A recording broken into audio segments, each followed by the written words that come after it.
As Mike would say, same old show, just a new year. If it ain't broke, don't fix it. But guess what? We still gonna enhance it. Welcome to another episode of Maybe This Will Help. I'm scared of dating, because what if we don't break up?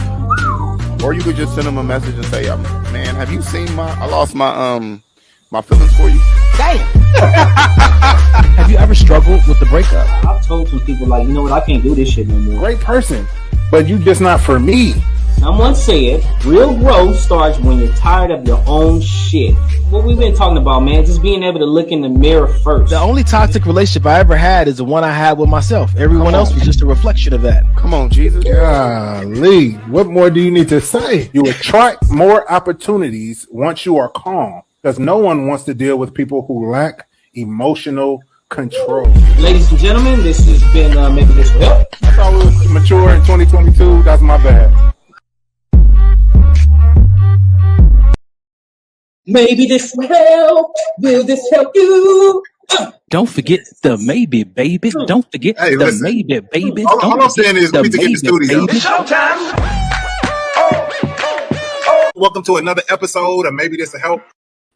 Don't forget the maybe, baby. Don't forget the maybe, baby. Don't forget. Don't forget it. No, I can't stand this. No, he didn't. No, he didn't. He didn't.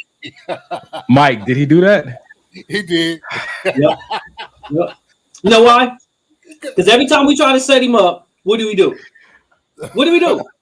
Every time we try to set him up. Listen, and in my head, I was like, if they do it, I ain't gonna say nothing. Gee whiz. Every day holds a possibility of a miracle, man. That's what my mama tells me. And there was our miracle for today. What's up, fellas? What's good? What's good, man? Hey, hold on. Is that just me, or am my mic too loud? I'm too loud, or y'all mics low? Y'all good? Well, I got my stuff turned up to 200, like it's always is. Check. It could be my earphones. All right. No. It's all good. I know it's my software over here. Let me fix that. But anyway, when y'all fellas open us up tonight? Hey, I don't like the way you're talking to me right now, man. Very disrespectful. Right. Welcome to people to the show. Can one of y'all welcome the people to the show? Ladies and gentlemen, boys and girls, women of the night, welcome to another episode of Maybe This Is the podcast, where we talk about love, relationships, and everything in between.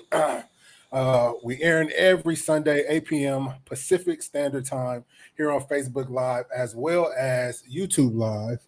My brother Donnie, Dub, also Kerry graces us with his presence every now and then when he's not off doing his DJ thing, and myself. We're going to be talking to y'all tonight. We also encourage feedback. So when you see bing, stuff like that pop up, that's because somebody has sent that in the chat bar. So definitely tap in. It is encouraged. Donovan, back to you. But that was a really good introduction, bro. That was really good, man. I need to put that one in the commercial. That was really good. This brother came to play today. There you go. All right. There it is. All right. There it is. Yes, sir. There it is. All right. We representing the city then. Yeah. Shoot. I just second everything Mike said. Let's get in our check-in so we can get into the show. Boom. Fellas who wants to check in. I'll go. I never go first anymore. So let me just go ahead and start it off, man. I had a good week, man. This week has been full of interesting conversations. I've been called to the table in multiple relationships. I'm not gonna make this long and drawn out, but what I come to understand is that as you evolve and you go through life and you make new commitments, priorities change. And if you don't communicate to the people that you care about the shifting of priorities, the enemy will play with it. The enemy will take the mystery and the silence and try to bring all kind of confusion in between relationships you care about. So as much as you guys know, since I started this new job and trying to hold on my entrepreneurship, I've just been taxed in low capacity. Man, I recognize I still have a responsibility to my relationships to verbalize what's going on with me, because I don't want the enemy and I don't want emotions speaking on my behalf. I can speak for myself, because if I don't speak for myself, trust me, the enemy is waiting to volunteer, or an emotion is waiting to volunteer, or a movie is waiting to make you feel like, oh, this is the same thing I'm going through, man. When you have opportunity to speak for yourself, speak for yourself. And I you know, I had to speak to some things. So this week has been a call to the table week for me. I've been able to, through therapy, my therapist has told me, like, look, you have to say what you need. You know, I know you don't come from an environment where that's your norm, but you have to say what you need. And then you have to be okay if people say they can't meet that need. And be fine with that. And so this has been a very good week for me to exercise the things I've learned in therapy. Mike, I was going to think about making this shirt, but I want you to make it. It always says therapy, because sometimes life isn't fair. That's it. If you see me wearing it first, don't get mad at me, brother. Bro, I was just thinking. This week has been a thinker, man. Another thing that God gave me this week while I was in my quiet time, he said, if you've never almost lost a friend, you've never tried to be a friend. Because friendship is about calling you to the table and comforting you, supporting you, but then also, like, a real friend is willing to put the friendship on the line to see you do well in life. So if you ain't ever really almost lost one, it begs the question if you've ever really tried to be one. So this has been an interesting week for me. I'm continuing to occupy the space I can occupy. As I talk to, I'm telling you, different people have been coming to me, and you guys know we had a circle conversation, but other people have been coming to me like, yo, I feel this way. I feel this way. I feel this way. What you did make me feel this way. And I'm like, how can I control what you feel? I can't control that. And then God was like, listen, though, you had opportunity to add some clarity in different spaces. Yeah. So although you didn't make them feel that way, could you have done something to contribute to them not feeling that way? Yeah. It's like, Jesus, boy, I tell you, the best accountability partner is the Holy Spirit. Man. So this has been an interesting week. That's my check-in, fellas. Who's next? Oh, and also big ups in the chat. Shout out to my granny, turned 90 years old today. Wow, granny with the 9-0. Happy birthday! Happy birthday! She came out her room dancing. Hey. She had on her little pink and her purple. She came out the room dancing. I was like, Nani, you got it in you? She was like, yeah, baby, just for like 2 seconds. That's it. I said, hey, no, that's all we need. That's all we need. That's all we need. Yeah, man. That's good. And shout out to my baby niece, Delora. She turned 6. They had a spa day over here at the house. The kids. Nice. The kids got their nails and their fingernails and their toenails done and facials in the backyard. Just teaching them how to be princesses. Good. Lord Jesus. That's good. Yeah. But go ahead, fellas. Take it away. I'll do my check-in. So let's see. Kind of piggybacking on what you said, bro. You know what I mean? Having that circle meeting, it was much needed. You know what I'm saying? It was much needed, and it really helped me. You know what I mean? It really helped me being able to express some things, and you know what I mean, just help just get us on the page that we're in, and you know what I mean.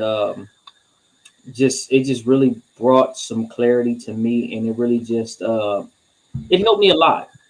You know what I'm saying? Like some things is just unexplainable. You know what I mean? How things can help you. Sometimes it's just like a weight. You know what I'm saying? The heaviness on certain things. You know what I mean? And sometimes conversations and just communication, it just kind of lifts that weight. So and it's not just all about, you know what I mean, any point of fingers, even just the stuff that I was able to express to you guys about how I was feeling and, you know, dealing with certain things over here and, you know what I'm saying, making me feel a certain way. So just being able to express that and talk to you guys about it. And, you know what I'm saying, you guys just even let me know that you were there. It made a huge difference. So I definitely appreciate that. I usually just hear things sometimes, not just in regards to what we're just saying or whatever, but along just my day-to-day life. You know what I mean? I hear things and it just sticks out to me. And I know it's like the Holy Spirit talking to me. And it may be through a movie. It may be through something that I'm watching. It may be something that Holy Spirit just speaks to me just random in my ear. And something came to me as I was watching the movie. Shatas? Was it Shatas? He was watching Shatas? That's my brother. That's his favorite movie. It was what's the movie with Denzel Washington when he was John Q. Not John Q, bro. It was Equalizer. Equalizer. It was Equalizer too.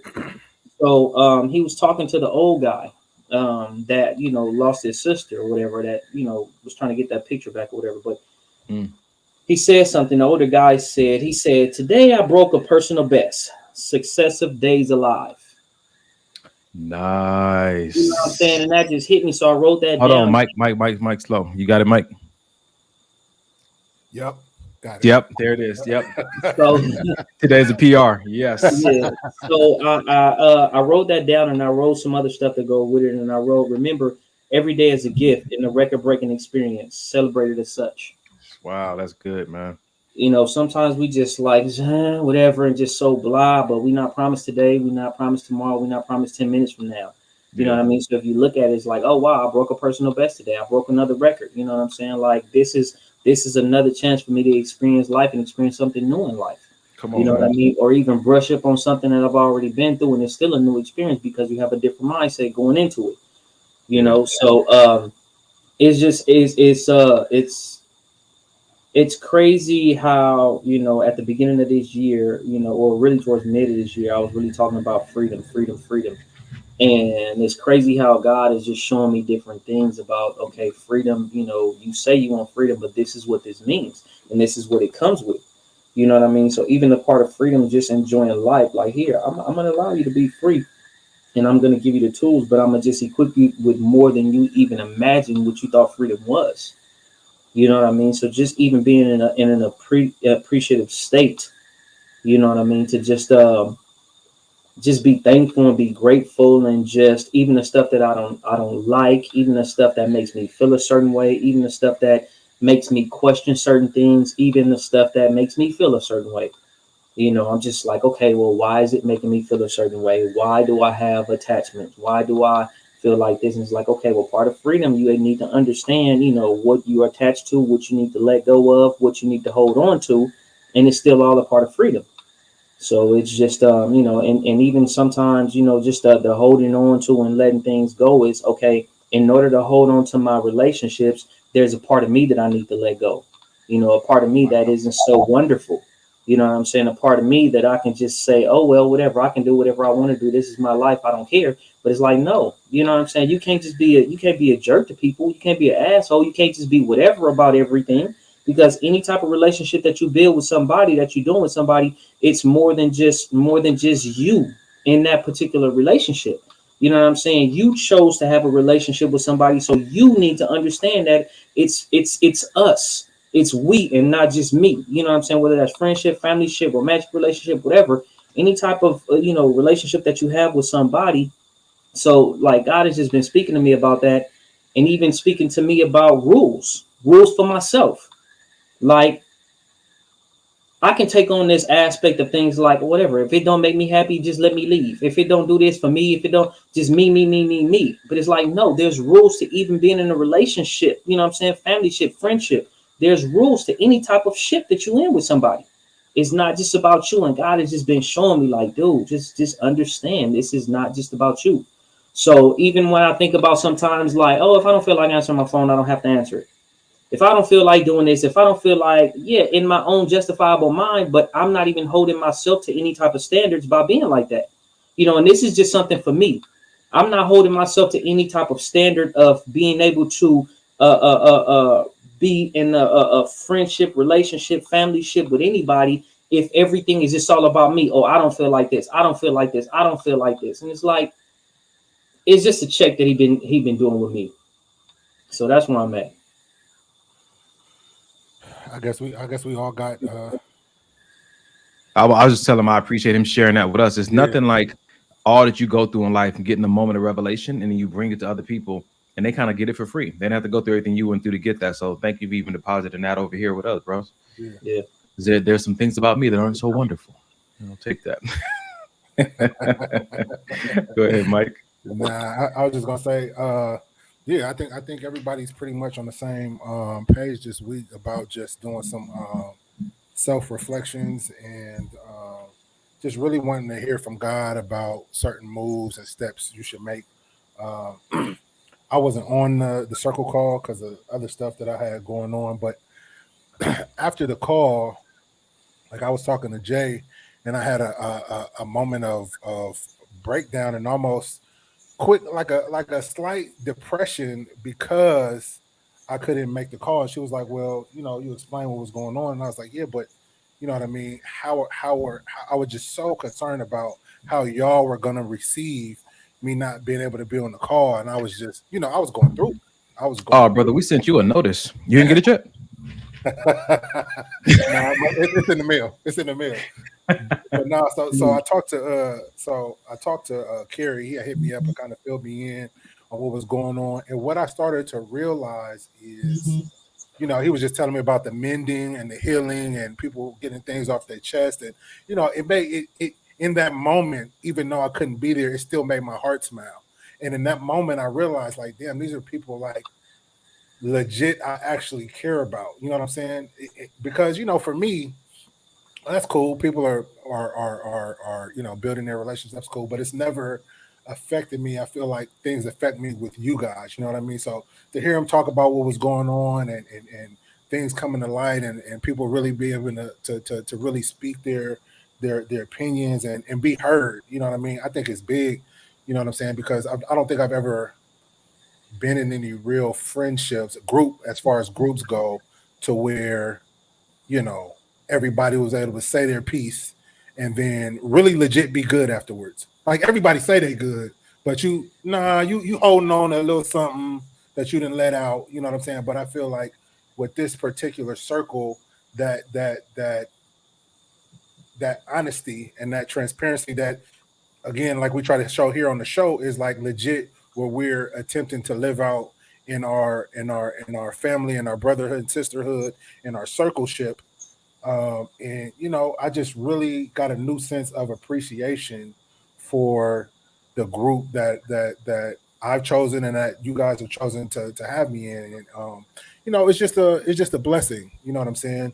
And of course, and it's funny you said that, Donnie, about when you don't speak on things, how the devil will try to come to you and plant little seeds and thoughts of, well, they're not fucking with you because you missed the last thing. So you're doing this all over again. So at no point in trying to, reach out to nobody or explain nothing because, you know what I'm saying? So just being able to talk to Carrie and reached out to Donnie and then sending you guys the group message about what was going on and being able to sit peacefully in that and know that my brother's still going to be my brothers. You know what I mean? That space for grace, I guess, if you will, is big for me because I've never, I don't want to say I've never had it, but I guess I've never gotten close enough to really allow it to be there. You know what I'm saying?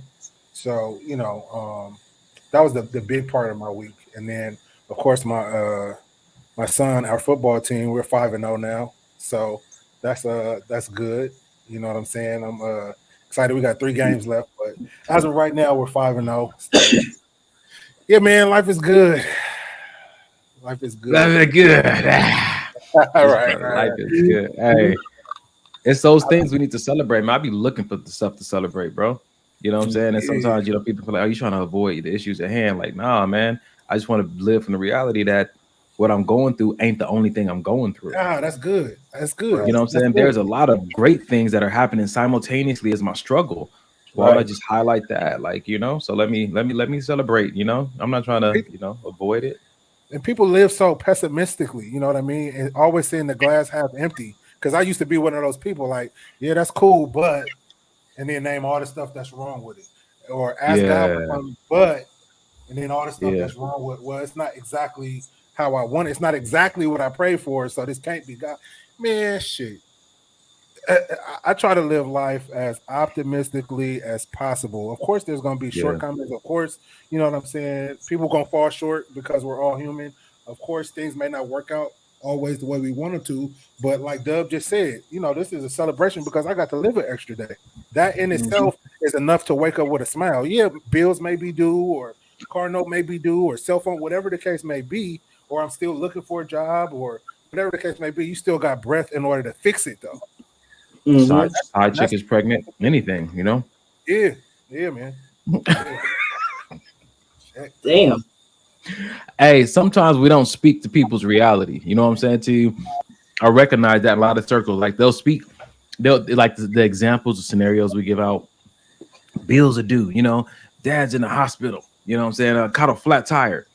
speak to other people's experience. Like my side chick is pregnant. You know what I'm saying to you? Like I got my toe caught in the door this morning. You know what I'm saying to you? Like what happened? Like it's like you can speak to more situations as they come to you. That's all I'm saying. Real talk. Real talk. No. Okay. That man said his side chick is pregnant. Well, good luck, my brother. Usher did a whole album about it. I was talking to my brother. Let it burn. I was gonna say this, man. I'm gonna keep praising. I'm grateful for therapy. No matter what kind of therapy you do, whatever the therapy is you choose, I'm grateful for therapy. Therapy allowed me to properly interpret the conversations I had to have this week. Had I not gone through therapy and had I not been in therapy like I am now, I would have took a lot of stuff personal. I would have felt like a failure as a brother. I would have felt like a failure as a friend. Even though all the stuff I'm going through is legitimate, I would have felt like there's got to be a way for me to increase my capacity. There has to be more. I could have done better. I would have beat myself up, or I would have been so defensive and pissed off at people for bringing stuff to the table. Like you ain't done nothing wrong. I'm so grateful that what the challenging conversations that I've had to have this week, and it's been about maybe 4, that I walked away kind of like you said. I was able to walk away really feeling good, and some of them weren't even resolved. But they didn't have to be resolved for me to have resolve. They didn't have to be resolved for me to be okay. I'm okay with being in the process.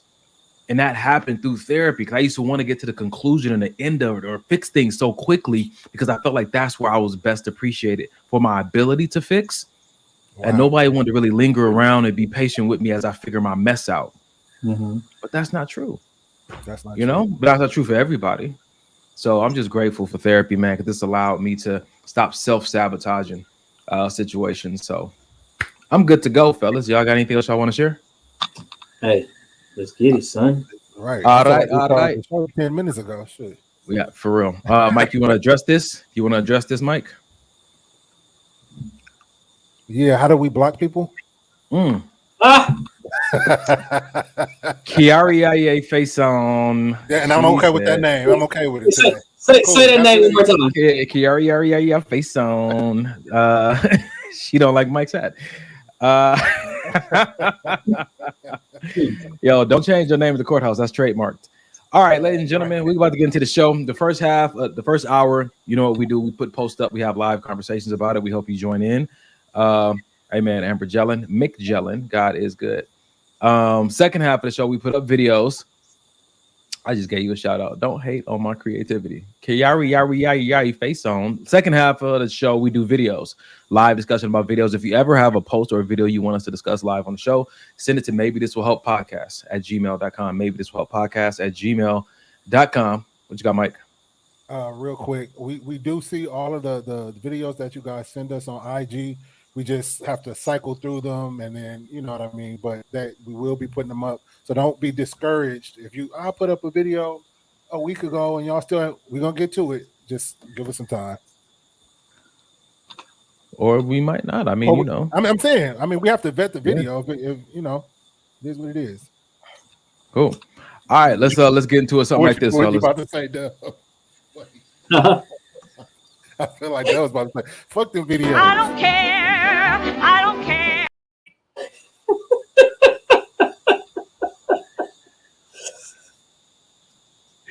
And that's what kind of night we about to have. That is the night.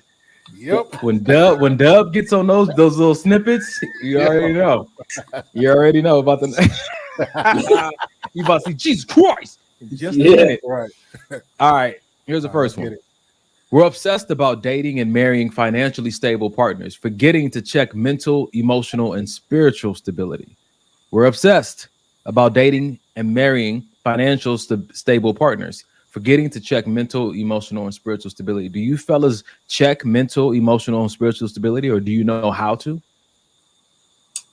Yeah.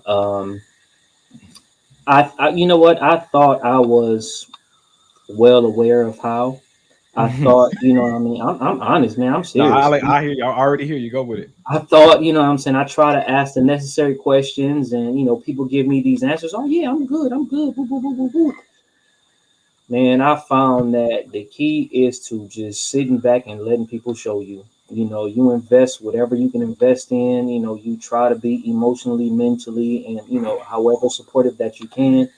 But a lot of times, man, you have to really pay attention. And I swear, I'm two eyes, two ears, one mouth for a reason.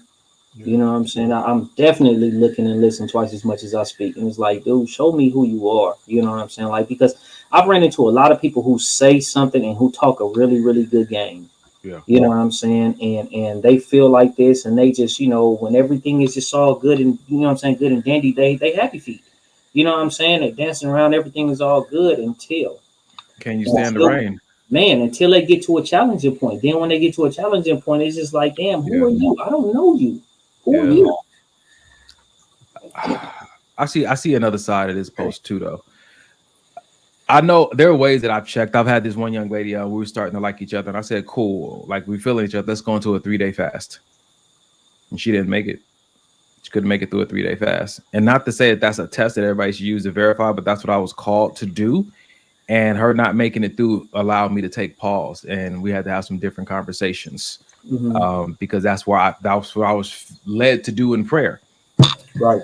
But I also recognize that some people had mental stability. Yeah, some people had mental stability until they met me. My personality and my way of doing life can be very triggering for some people. So I have to take into account that I could be causing it. So absolutely, there's that.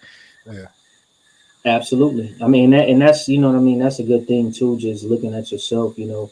I try to look at myself because sometimes I'm just like, damn, what did I do? You know, or what didn't I do? You know what I'm saying? I definitely try to be consistent. If I'm gonna be an asshole, I'm gonna be a consistent asshole.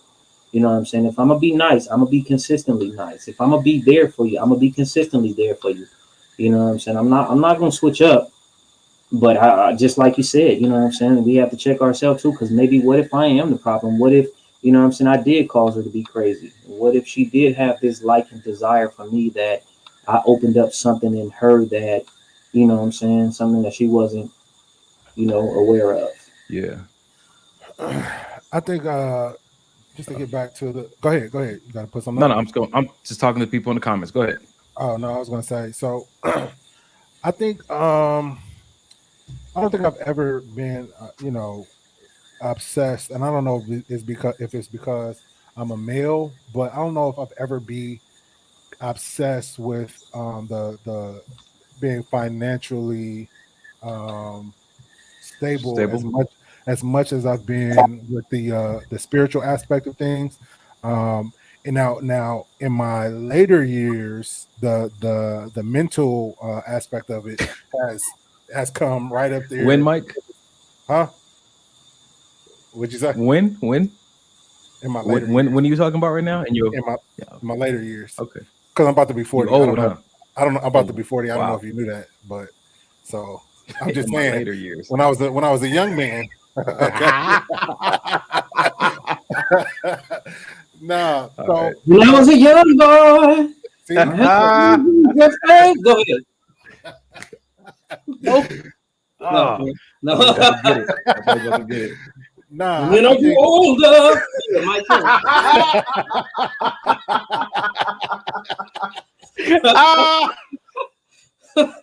I knew he couldn't resist, man. He couldn't. Nah, go ahead, Mike. We've been with Denham's mom, who actually did suffer some like legit diagnosed mental issues. I think that my picker has changed drastically since 11 years ago. You know what I'm saying? When me and her first got together, there's things that I look for. There's legit questions that I have. Even as far as, do you have any mental health issues in your family? You know what I mean? Because not to say that people that have mental health issues aren't worth being loved and don't deserve somebody to be loved, because they do 100%. It just ain't me.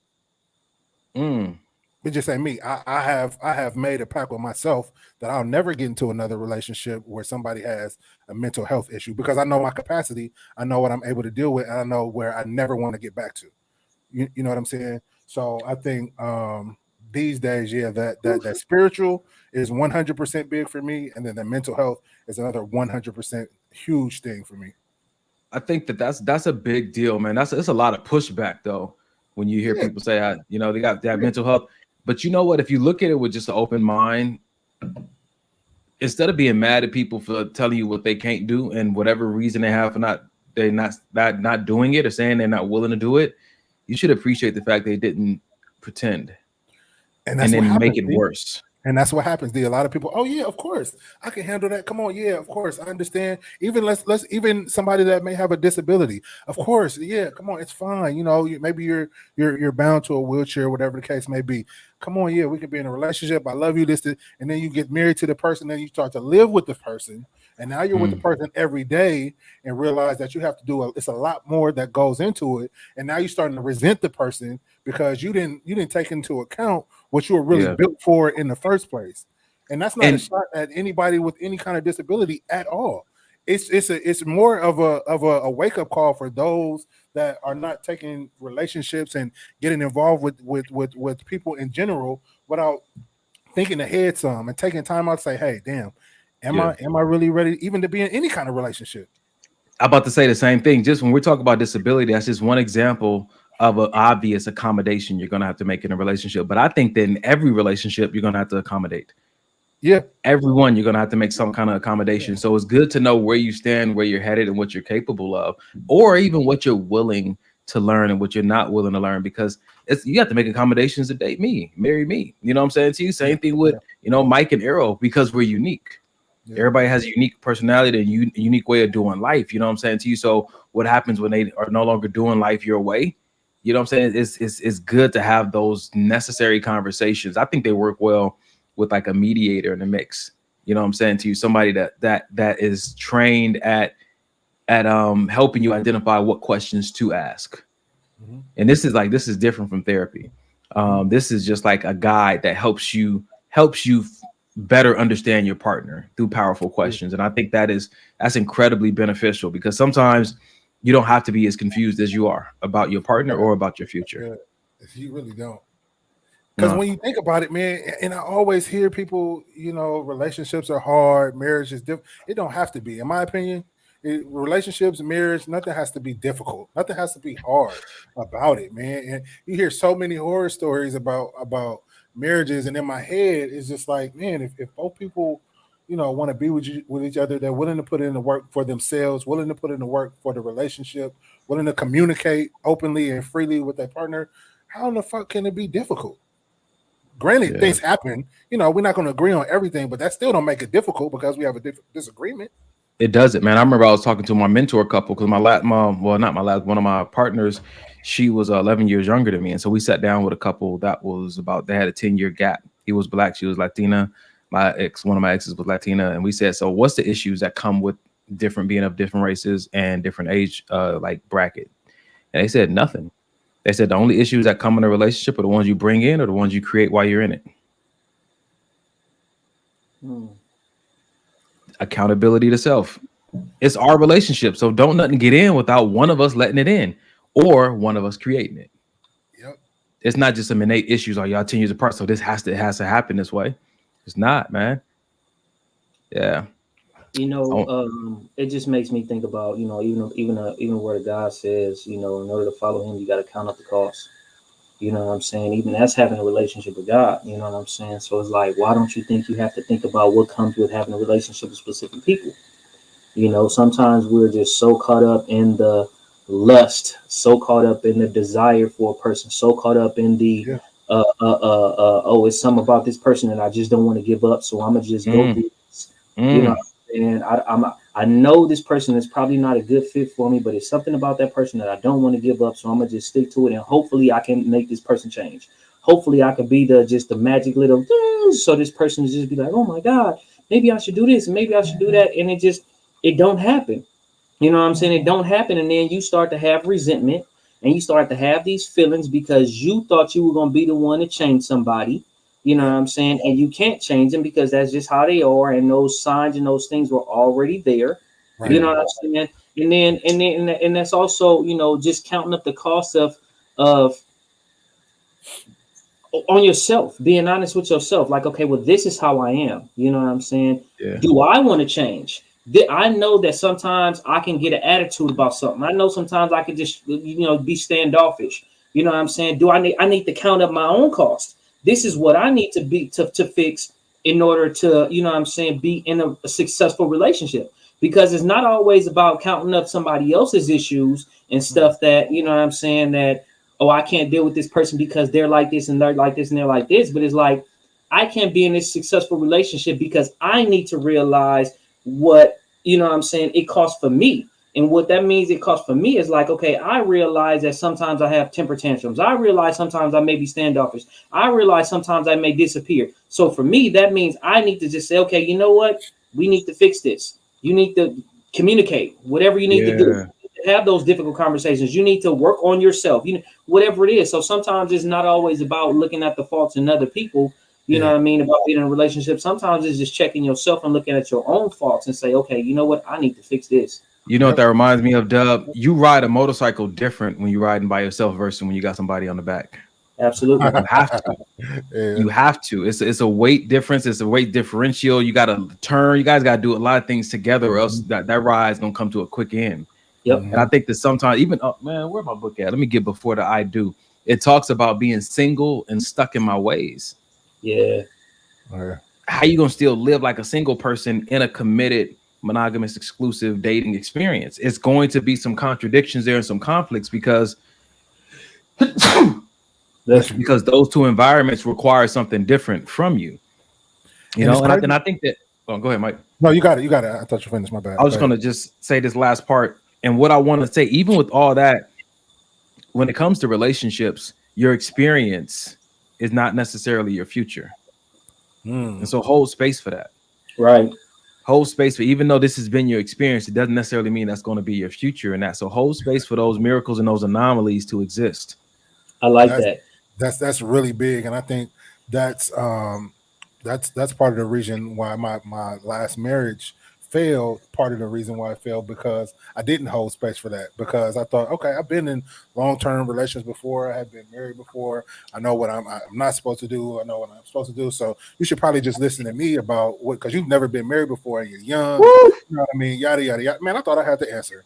Strong and wrong, brother. Strong and wrong. Strong and wrong.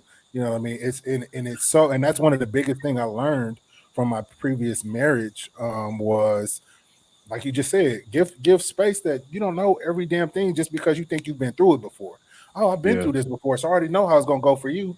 No, we two different people, handle things two different ways. Like, granted, you may have some wisdom to impart, but just because it went XYZ for you, it could go ABC for somebody else. I think also it's important to hold space for life changes and just changes within your body. You know what I'm saying? Like women go through things, hormonal things, you know what I'm saying? And they change and they, you know what I'm saying? Certain things change in their body, certain things change in their mental. Guys go through things, you know what I'm saying? Certain things change in their body.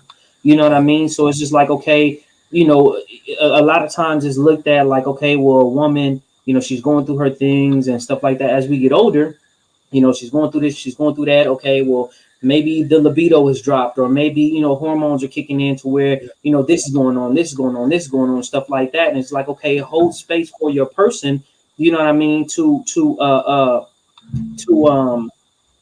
go through stuff like that. Same thing with a man. A man can go through stuff and, you know what I'm saying, he may have issues in the bedroom. You know what I'm saying? He may have to change his health. He may have to change his diet, but hold space and don't embarrass your person. Men, don't embarrass your woman in front of whoever, even in front of you too. You know what I'm saying? If your woman can't perform for whatever reason, don't embarrass her. If your man can't perform for a reason, don't embarrass him. You know what I'm saying? Life is life, and sometimes you have to make certain adjustments when it comes to dealing with a person, and it is what it is. It is what it is. You said something earlier, Dub, about or I think it was you talking about can you stand the rain?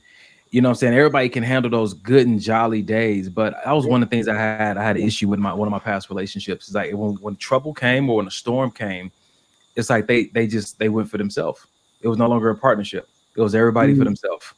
You know what I'm saying? And that's one thing that I try to identify early on, you know what I'm saying, when I'm dealing with somebody. I'm just talking about having that mental, emotional, and spiritual stability. there are certain things I've learned to look for.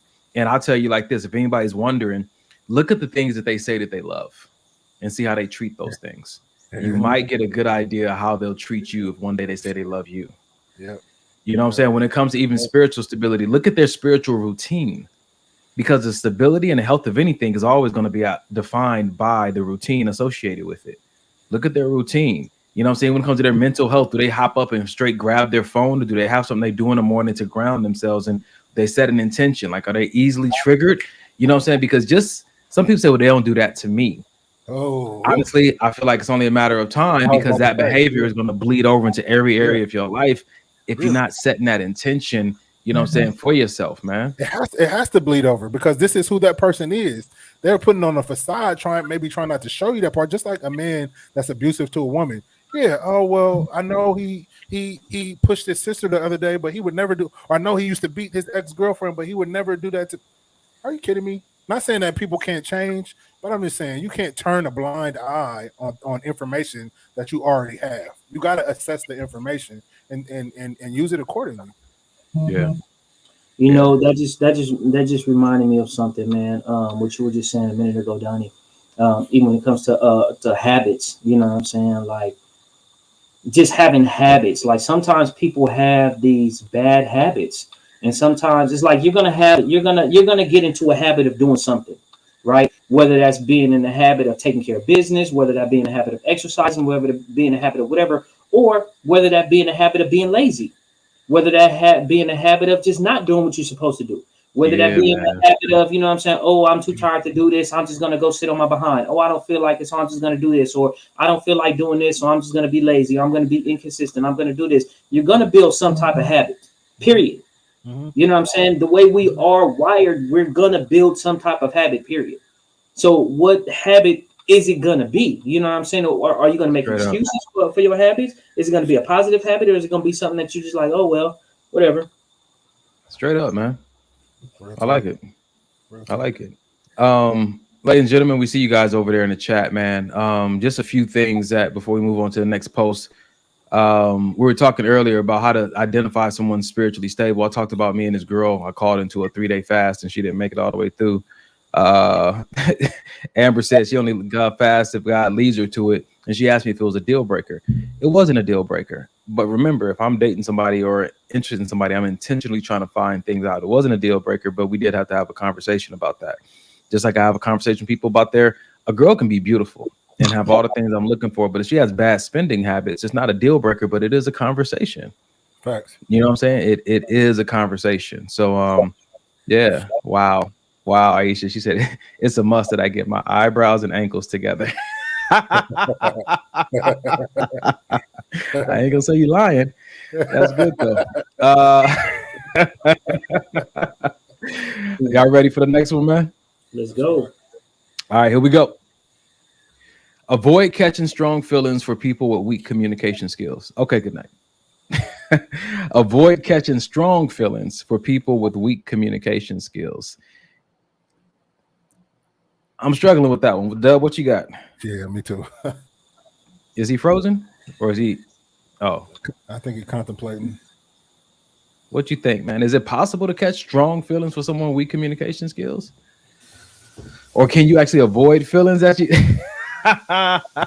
Speaking of weak communication, no, I'm kidding. What up, bro? This brother right here. Our communication has come a long way, bro. I consider you a strong communicator these days, my brother. Thank you. And I've come a long way too from just shrugging. Absolutely, you have. Can I see that meme one more time? Yeah, God. It says, avoid catching strong feelings for people with weak communication skills. You guys had a hard time explaining that. Here's where that problem comes in for most people. When you have strong feelings for someone who either doesn't have effective communication or communication at all, then the lines of understanding and you don't speak the same language. In other words, there's no ability for us to relate in this feeling that we share if you can't communicate it, if you can't explain to me what you feel, how you feel. And it's not always just positive. It can be negative. It could be something that you don't like, but because you don't have the ability to explain it, then it becomes a problem. And then you become festered. And then now there's a problem because there's a breach in communication because I communicate and you don't. But now I've got strong feelings for this. And now I'm caught up in something that emotionally I don't want to leave. But because there is no communication, how can I stay? I think that, so I like what you said, because I believe that being able to effectively verbalize what you're feeling, communicate, does create a platform for us to have relatability. And relatability leads to intimacy and depth, right? Yeah. But here's my issue with it. If you're not a strong communicator, do I really have strong feelings for you, or I have strong feelings for your potential? Okay. It depends, because you could know them and know who they are, not just their potential. It could be potential. You can have strong feelings for someone before you even become intimate in that fashion. It can be in the state of, I know this person, their communication sucks, but I want more. I can't get to more because, fair enough. You know what I'm saying? We can't communicate that. What's up, Dad? How y'all doing? I love y'all. Go ahead. What up? Hey, so check this out. Flip this. Oh yeah. Yeah. This is a thinker. Right? I'm ready for it. So we talk about communication, right? And we talk about effective communication. But I think it's more than that. I think it's people communicate in the way that they know how. Okay. And I think sometimes I think the best thing is to say, oh, you're not an effective communicator. You can't communicate. You can't do this. Because even a baby may not be able to form a whole sentence. But they're trying to tell you what they want. They're communicating in their way. Time? They know how. No. What was that?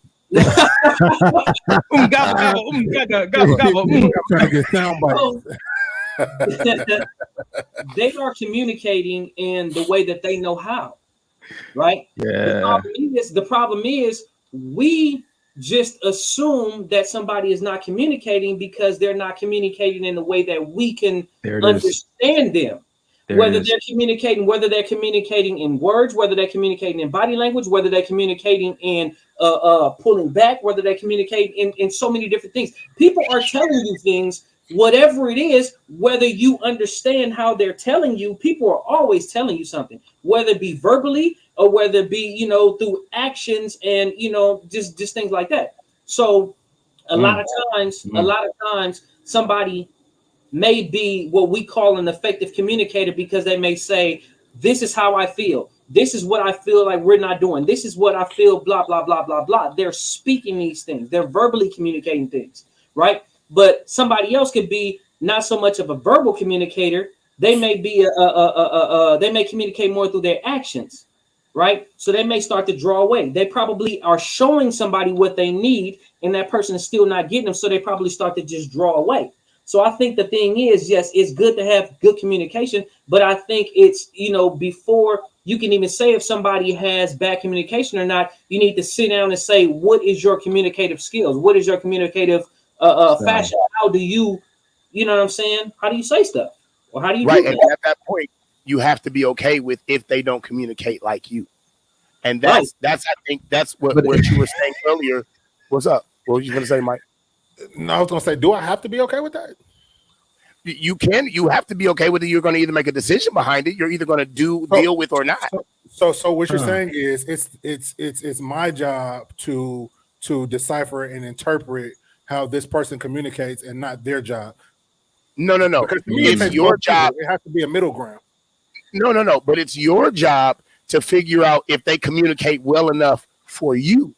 Absolutely. Is it well enough or in a way that you can understand? I'm going back to what Doug was saying. Yeah, in a way that I had a conversation. It's a way that's effective for your communication. See, now I want us to be careful with that word effective, though. But because it might be effective in other arenas, just not for you. Okay, so let me give you a perfect example. I had You can't hear you, bro.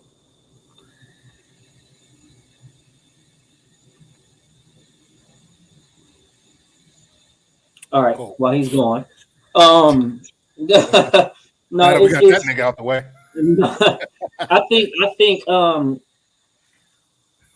And once again, it goes back to talking about just understanding that everything is not just about us, right? Because sometimes you could be a person that's a great verbal communicator, right? And you think that everything is just you got all the answers, right? Well, I communicate well, and you never talk to me, and blah blah blah blah blah blah blah blah blah blah, right? You may be a good verbal communicator, but you may not be a good communicator by giving people the space and opportunity, right? You may be a good verbal communicator, but you may be a super aggressive and a down talker as a verbal communicator. You may not give somebody a good platform to be able to speak and be able to convey whatever it is that they're saying. Does that mean that they don't have? Go ahead, Danny. I'm sorry. I wanted to say this real quick because it's a real life experience. So I had a conversation with a friend today, and before the temptation was to say that I don't think you're really a good communicator, but sitting in it and just kind of like for a minute, I recognize that we don't have complementary communication styles. And so I think that was the phrase that came out, because one, I feel like that's more respectful, more aware, instead of just blurting out like a feeling that you don't communicate well. Like you actually do. It's just not in a way that I can really understand, and our styles don't really complement each other. So what can we do about that? But going back to what Dub said, if the person is not really a verbal communicator, and I ask them, because they show through actions, and I ask them a verbal question, then they turn around and give me another action. And then I asked them a verbal question and they turn around and give me another action. At some point, we got to address the gap, because this might mean that we can't partner. But my thing is, we have to address it. What was he saying? No, I said my thing is just the we part. We have to address it, not I have to address it or you have to address it. If we in a relationship, then we need to address it. How can we address it if we don't speak the same way or in a way that complements each other? Well, that's what you just said. I'm piggybacking on you. You just said we.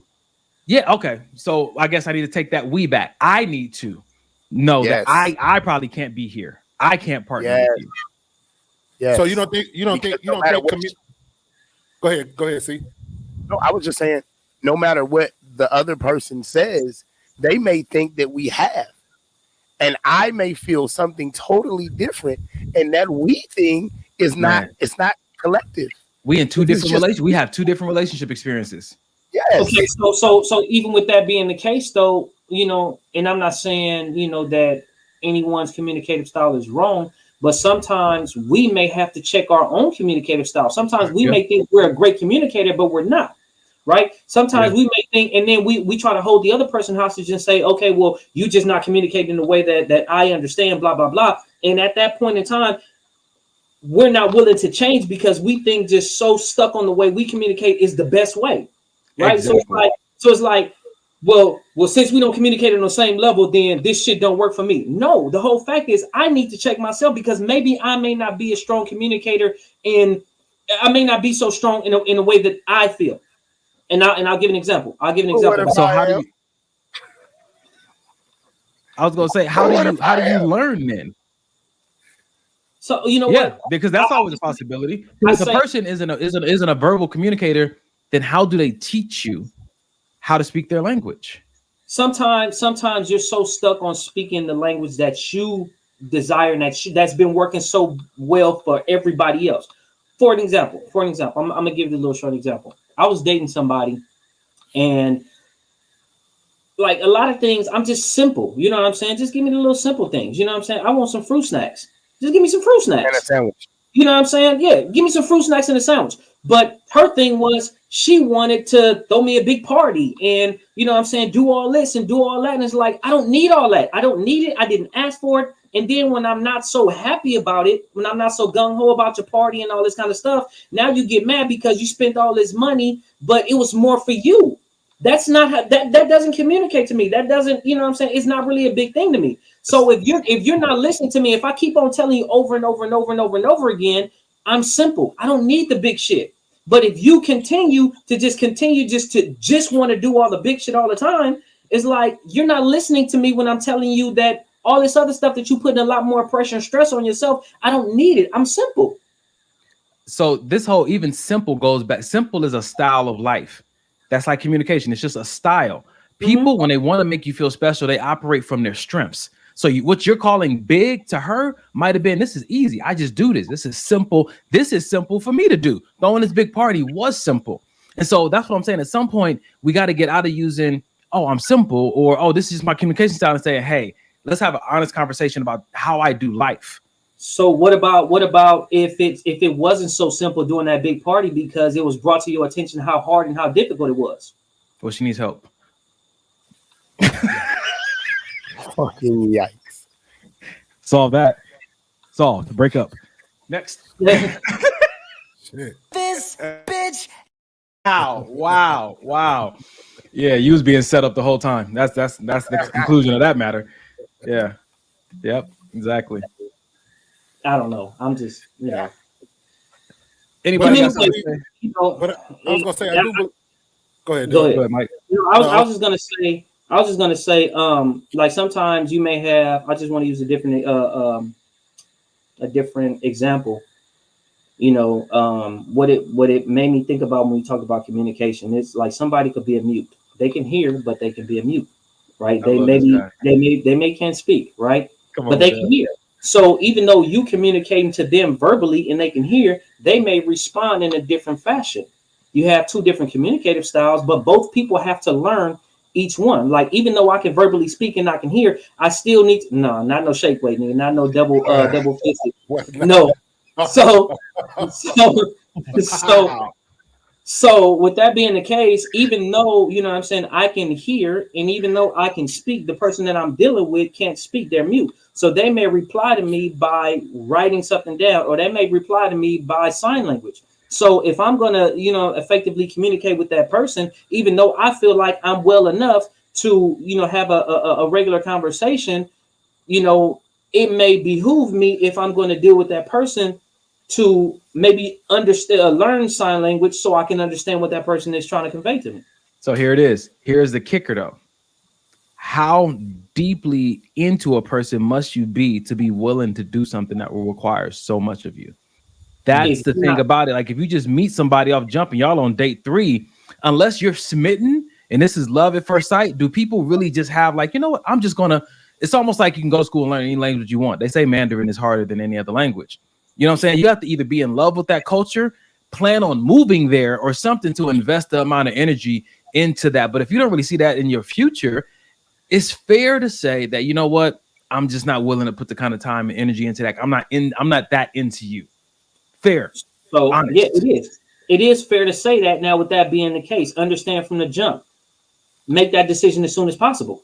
Don't waste nobody's time, because any relationship, whether it's friendship, romantic, family ship, whatever, any relationship is an investment. True indeed. Any relationship is an investment. How long you're going to invest in, how much time you're going to invest in that relationship, it all depends on how it's going. So if you know that that's something that you can't do, you know it's an investment. If it's something that you can't do, get out early. Because every single time, especially if you know it's something that you can't do, you're wasting both of y'all time by prolonging that decision to stay.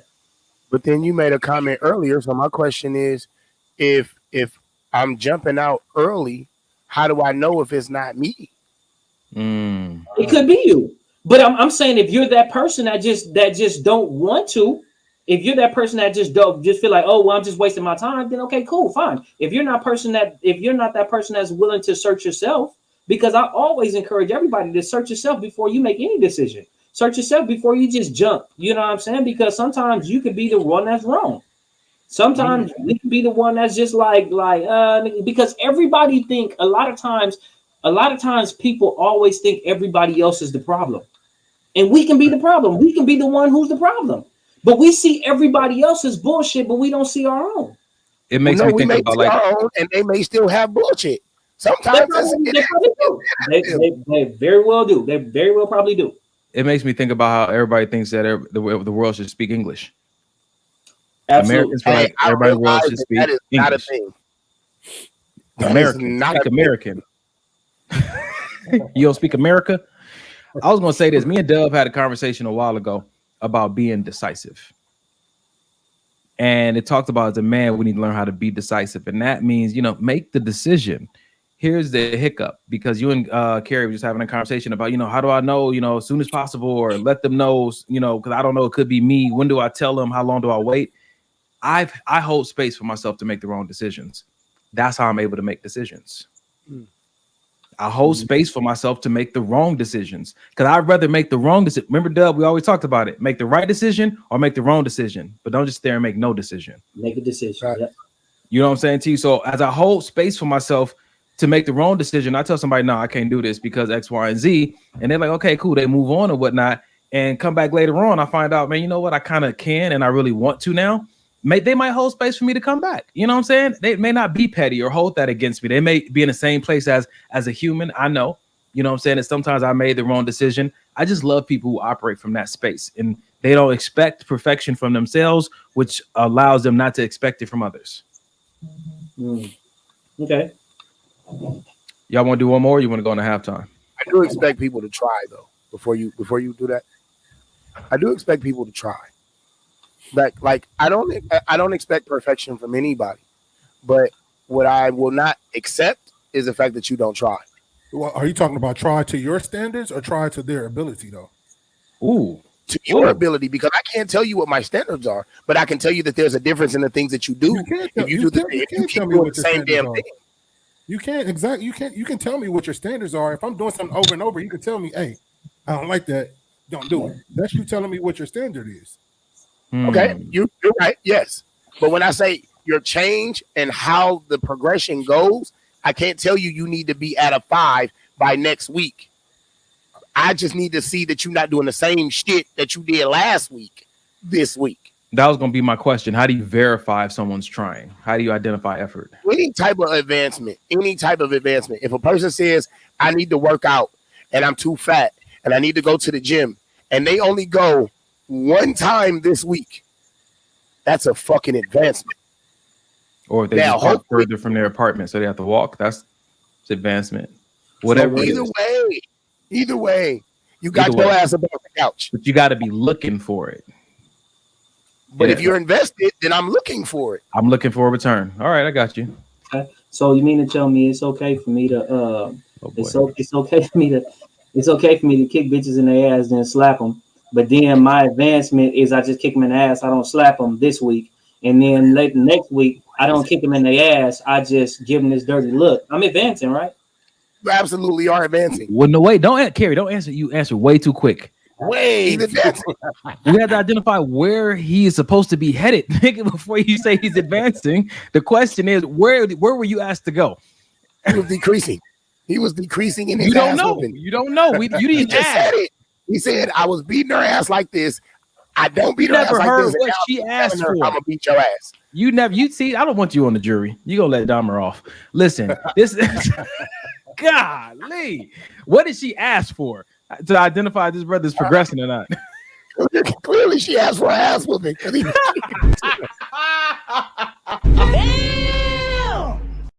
Man, Mike, put the next one up, man. Gee whiz, man. All right.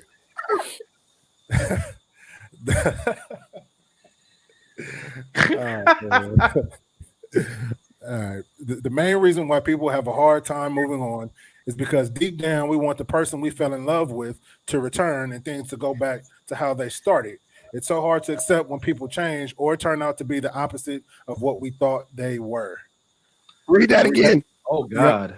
The main reason why people have a hard time moving on is because deep down we want the person we fell in love with to return and things to go back to how they started. It's so hard to accept when people change or turn out to be the opposite of what we thought they were. Good. Thank you for coming out.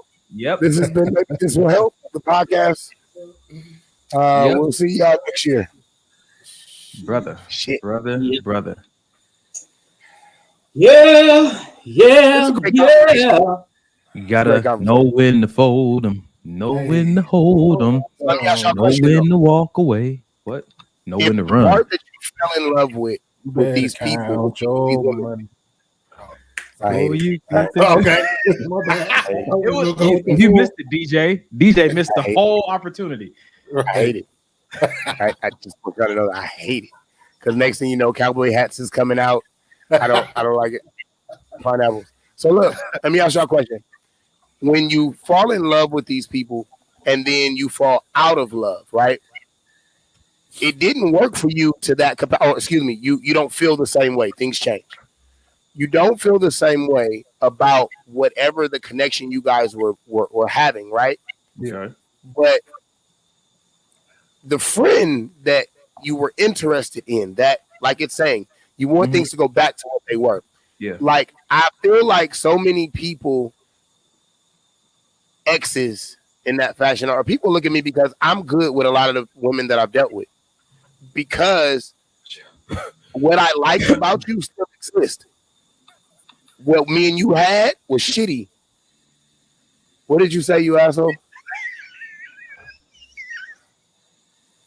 I was about to take his ass out any fucking. I should have been DJing, Dub. I should have just. Hey, you feel a certain way, bro? You feel a certain way? Hold on. Let me. What's about to happen? I don't want it. I don't want it. I don't want it. I don't want it at all. I don't want it at all. I'm giving you space to tell us how you feel, bro. But that's my question, though. Like, what's so wrong with still being friends with somebody that you enjoy who they were, but this just didn't work? I don't think everybody can do that. Like, mentally, I feel like. Yeah, I gotta agree on that. I agree with Mike. Get this nigga off the show, bro. Golly. We asked this nigga to come on one show, and he just will not. It's stray cat syndrome. What I do? Keep coming back. No, I'm talking about Donnie. Oh, It's me. I was like, damn, is it that bad? It's me. Anyway, like I was saying, I just feel like some people, whether it's maturity, whether it's because sometimes we feel like, oh, the relationship ended fine, but they may be over there heartbroken. I don't care. I don't care. Maybe. So you saying you don't care either way, Donnie? Like if we No, that wasn't me. That wasn't me. That was Carrie. That was Dub. Oh, that was Dub? Wow. That was Dub. Wow. Quiet riot. Quiet riot. What you think, Dub? What I think? You think that What? Go ahead. you think that after a couple breaks up, I guess we're saying why is it so difficult to remain friends after that? Because essentially we should have been friends before, and if our friendship was really legit, why now that we take off that romantic side of things, now you don't want to talk to me ever again? You hate me? Why? Now, if we didn't really have a friendship, then it ain't shit. It's cool. Like, right. I don't care. Right. I think that if we really had a solid friendship before, then what's the problem with the fact that, okay, this didn't work over here? After, even if you got to take some time, but the person that I actually started to like, that person still exists. Sometimes people can say they are able to do that and they're just not really able to do it. You know what I'm saying? Sometimes people change. You know, sometimes you may be able to just say, okay, cool. You know what I'm saying? Let's go back to being friends. I'm good. I still got your back. I'm still here, blah, blah, blah. And then sometimes the other people can say that they're okay, cool. Let's do it like that. But then you obviously notice the difference in that person. Like they can't go back to it. They can't go back to the way they were, or they refuse to. Or maybe there's some things in life that made them, you know what I'm saying, just not be able to do certain things, you know. I just say, just like, you know what I'm saying, like Donnie, like we talked about a long time ago, you know what I'm saying, like everybody in your stadium is not meant to be a star player. Sometimes, you know, you have people in the wrong role. Sometimes the person that you was trying to get to dribble a basketball is actually the janitor, you know what I'm saying? And the thing is, if you can get people to their rightful positions, there we go, and everybody be okay with their rightful positions, you know what I'm saying, and just say, okay, cool, I'm good. But some people just can't be okay with their rightful position, you know what I'm saying, because of whatever it is, because maybe they wanted a different position, maybe they felt like they deserved a different position, maybe they, you know what I'm saying, maybe they had these feelings towards you, and because they have these feelings, they're not able to get to a different position.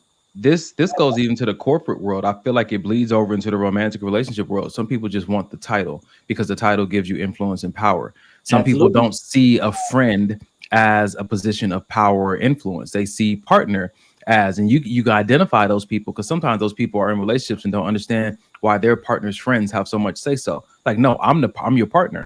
I'm your girlfriend, or I'm your man. Like, I should have the most say so. Sometimes people are just going after power and influence, and I think that shows up in the corporate world. It shows up in the relationship world. Nobody wants to go back to friend. They feel like that's a demotion. and that's how they see it. Absolutely. And sometimes I Oh also shit!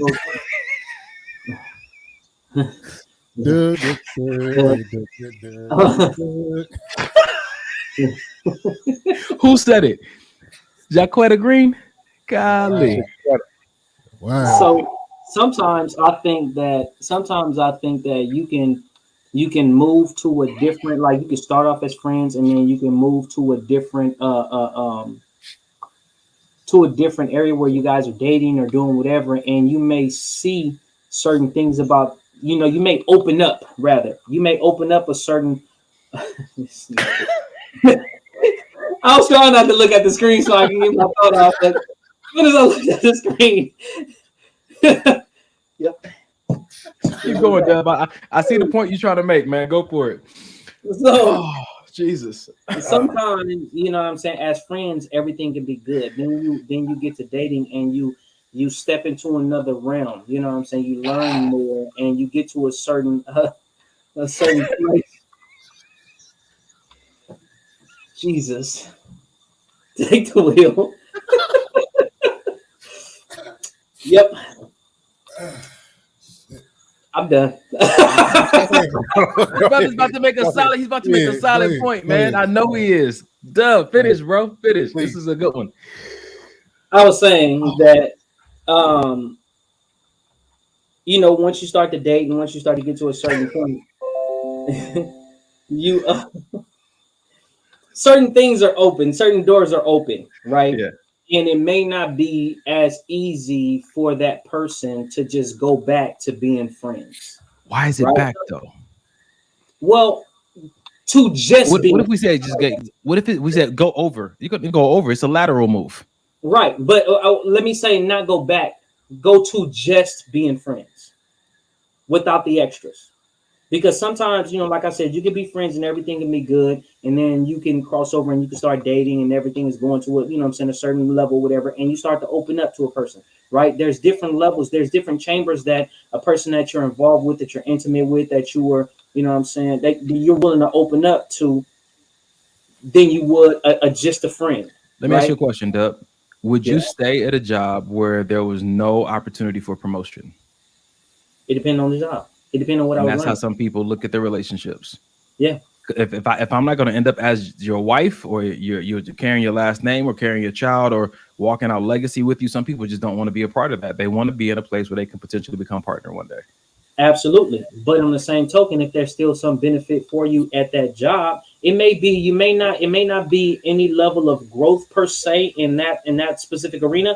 It may be networking opportunity that you meet somebody that's going to give you your growth, that's going to give you your promotion, right? It may be, you're able to network with certain people that, I may not be able to be a CEO at Apple, but I can network and I can meet somebody that can potentially make me a CEO at Microsoft just from still being at Apple.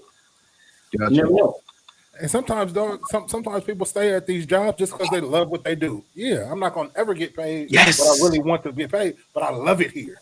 So I'm going to stay here and I'm going to live out my life happy and get paid whatever I get paid. But I'm what it's about.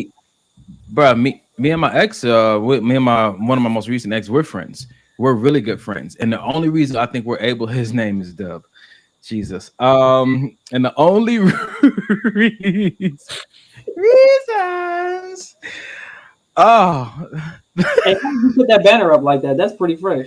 That nigga Kerry? No, don't teach Arrow because he's gonna have stuff to say all throughout the show.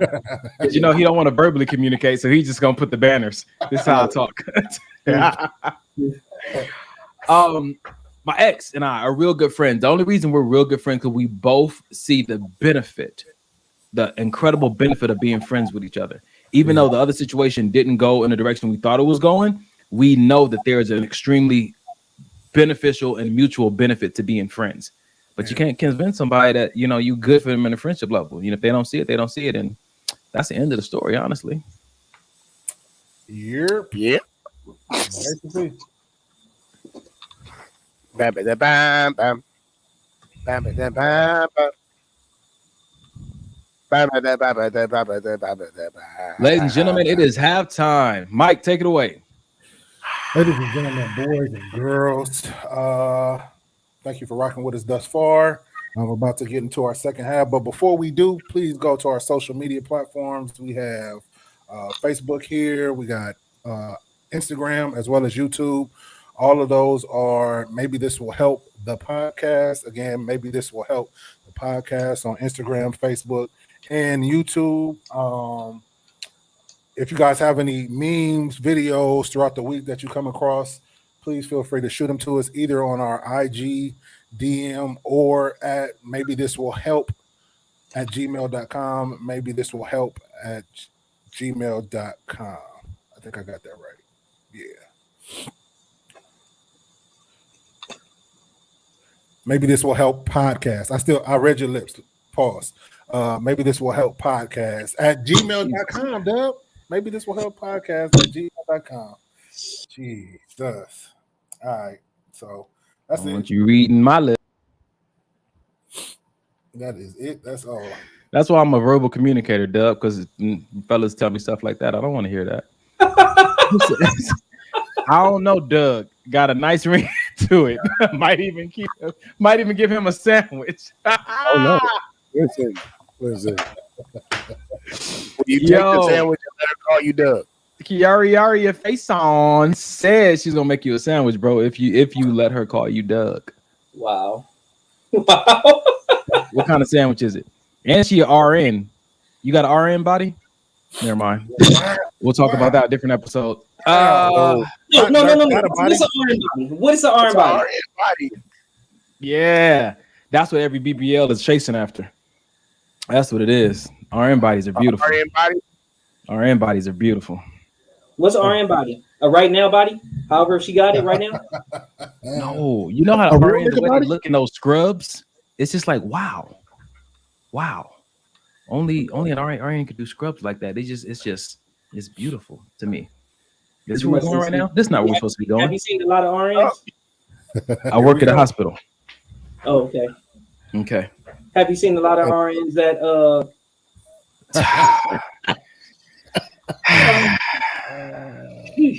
What is an RN body? Okay, so let's go ahead and start the second half of the show, ladies and gentlemen. Are we going to our first video? We got a video, huh? Did you do? You're not gonna ask people for money? Money. We take singles. Ladies and gentlemen, if you love what we're doing and you want to participate and contribute to the cause, please, Jesus, Carrie, go to our Cash App, $ Maybe This Will Help. If you laugh tonight, if you cried tonight, if you got angry with one of us tonight, you should pay us for that.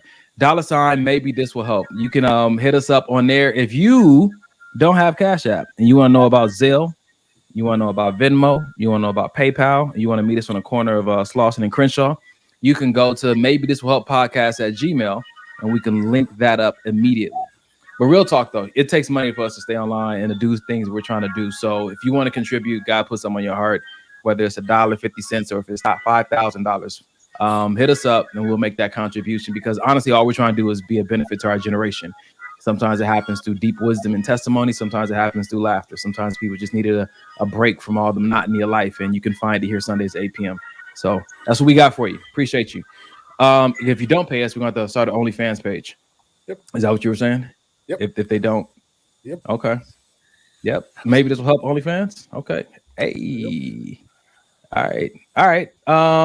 Let's go into it, fellas. I got two really good ones for us, but I want to make sure we get to both of them. So you know what? I'm gonna start with this one. This might take us through the whole show, but a lot of women don't want therapy because if they go to therapy, it takes away the negative reasons that they can use to justify bad behavior.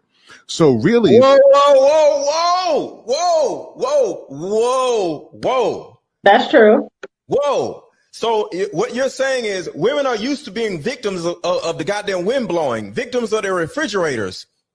If they go get therapy, they can't be victims anymore, and they'll just wither and die because they live off of victimization. And if they're no longer victims, they'll just fall out. Is that what you're saying, Sir Hale? That's precisely it. It's the get out of accountability key. And if they go to therapy, you take away that key, and now they are forced to be responsible. And so it's much more beneficial initially to be a victim than it is to be responsible. My God. One more time? Oh my God. Yeah. Oh my God. Please. Because I don't think the audience was ready for that. I'm not sure if I was quite ready for it. But one more time, ladies and gentlemen, here we go. Jeez. A lot of women don't want therapy because if they go to therapy, it takes away the negative reasons that they can use to justify bad behavior. So really, whoa. That's true. Whoa. So what you're saying is women are used to being victims of the goddamn wind blowing, victims of their refrigerators. If they go get therapy, they can't be victims anymore, and they'll just wither and die because they live off of victimization. And if they're no longer victims, they'll just fall out. Is that what you're saying, Sir Hale? that's precisely it. It's the get out of accountability key. And if they go to therapy, you take away that key, and now they are forced to be responsible. And so it's much more beneficial initially to be a victim than it is to be responsible. Yep. Thoughts, fellas? Look at this. Would you look at this? Look at this shit. Let's talk about it, man. Have you come across a lot of women who really rely heavily on this victimization mindset to get what they want in relationships? They use that lack of accountability to manipulate men to do whatever it is they want in relationships. I think that's people. But we're talking this post was about women. I know that it's not all women, and I know it could go both ways with men as well. But say it, so they wouldn't say we wouldn't. You're say right. You're right. Had to say it. Okay. You gonna let me have that, bro? My bad. It was a setup. It was a straight lie. So go ahead, Doug. I have, in my experience, right? I see a lot of what people are saying, in the comments, but in my experience, I have come across a lot of women who do not take accountability. And for me, it's been those, if I bring something to their attention, it's always justified why they did what they did. Well, I did this because of this, and I did this because of that, and there's no accountability being taken at that. So once again, it makes me, and I've seen and heard other men say the same thing. It makes men say, you know what? I'm not even going to say anything. I can't bring how I feel to the table. I can't tell you what's on my mind. I can't tell you how what's on my heart because it's not accepted. It's not accepted, whatever it is that I'm trying to convey to you, because whenever I try to say something and so you can be held accountable for your actions, it's justified why you did what you did. And you have an excuse. You have a reason. You know what I'm saying? You have So in my experience, it may not be, like I said, a lot of other people, I see a lot of women commenting saying, no, that's wrong, and blah, blah, blah, this and that and stuff like that. But in my experience, I have come across a lot of women who do not take accountability for their actions. And I put a challenge out there for any woman that's saying they disagree and saying no. I want you to just maybe ask yourself, do you know any, it may not be you, but do you know any women who do that? Of course they do. Of course they do. And I know that this is really heavy on a woman right now because that's what the post is about. We might get to the men's side, we might not, but we're gonna talk about what the video said. Mike.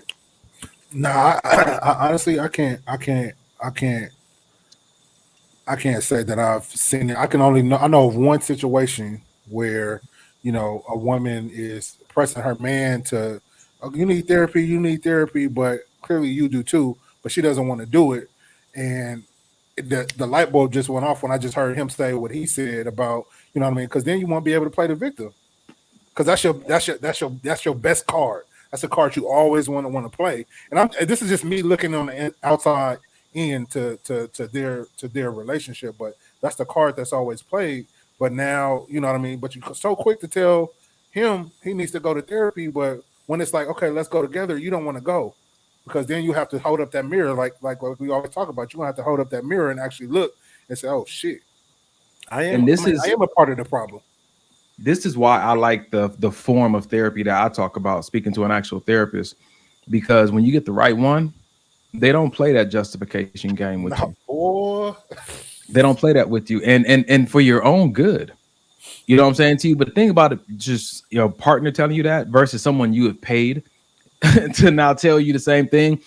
The fact that you even made an appointment and paying is evidence that you just might want to address some of your self-sabotaging ways. Agreed.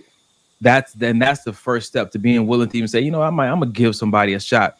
But I've come across women like that, and to talk to the comments. Yeah, I've come around some men like that as well. But I do know that heavy in the culture that you hear people talk about online, you hear people talk about in workshops and whatnot, is that if I have to hold myself accountable, then I can't get what I want. It's almost like they use the feminine or softer side to their advantage when they want to, because I know that, you know, like what my Arrow or Mike was saying a few minutes ago, it's almost like when you try to express yourself, oh, that's mean, that's offensive, that hurt me. It's like, but how do I tell you how I really feel if everything I tell you at some point is damaging to you? Why would I even talk anymore? Why would I even share? You know what I'm saying to you? At some point, you have to recognize that the things you're asking me to accommodate, or the things that the things that you're making you feel like you need to be the victim in order to have power, maybe you should get healed there. But maybe I ain't the person to tell you that. My therapist made a statement to me one day, and he said, you know, eventually one day the job one day you're supposed to not need so much therapy. And I said, what do you mean? He said, because my job and our job is to teach you how to be accountable for your actions, for the things that you can do something about. There are things that are out of your hands. It's my job to teach you how to deal with that without doing things that will eventually harm yourself. But overall, my job is to teach you how to basically be a therapist to yourself. And that's just about holding yourself accountable. So with this post, I think most people's issue is the face of accountability. It's the same thing that all of us have been saying. It's that because that face of accountability is you having to deal with things that you A, don't want to deal with, or B, haven't had to deal with. Because I've come across women that they know they have an issue, but nobody's forced them to deal with it. People have given them what they want and been how they want them to be without them having to address something that is clear as day. I don't think even the whole force them. Like nobody can, at the end of the day, can't nobody force you. Even if you go to therapy, if you're not open to it, it doesn't work. Right. I just got a text from a woman, and she said, bitter baby mamas wouldn't be a thing if some women went to therapy and took accountability. So I'll say this, and this may offend some people, but whatever, it is what it is, right? This is a podcast right now. This episode, we have 4 men, and we're giving this from our perspective, our experience, and for people who are sitting back and listening, and their responses when we're talking about this, and their response is, well, men do it too.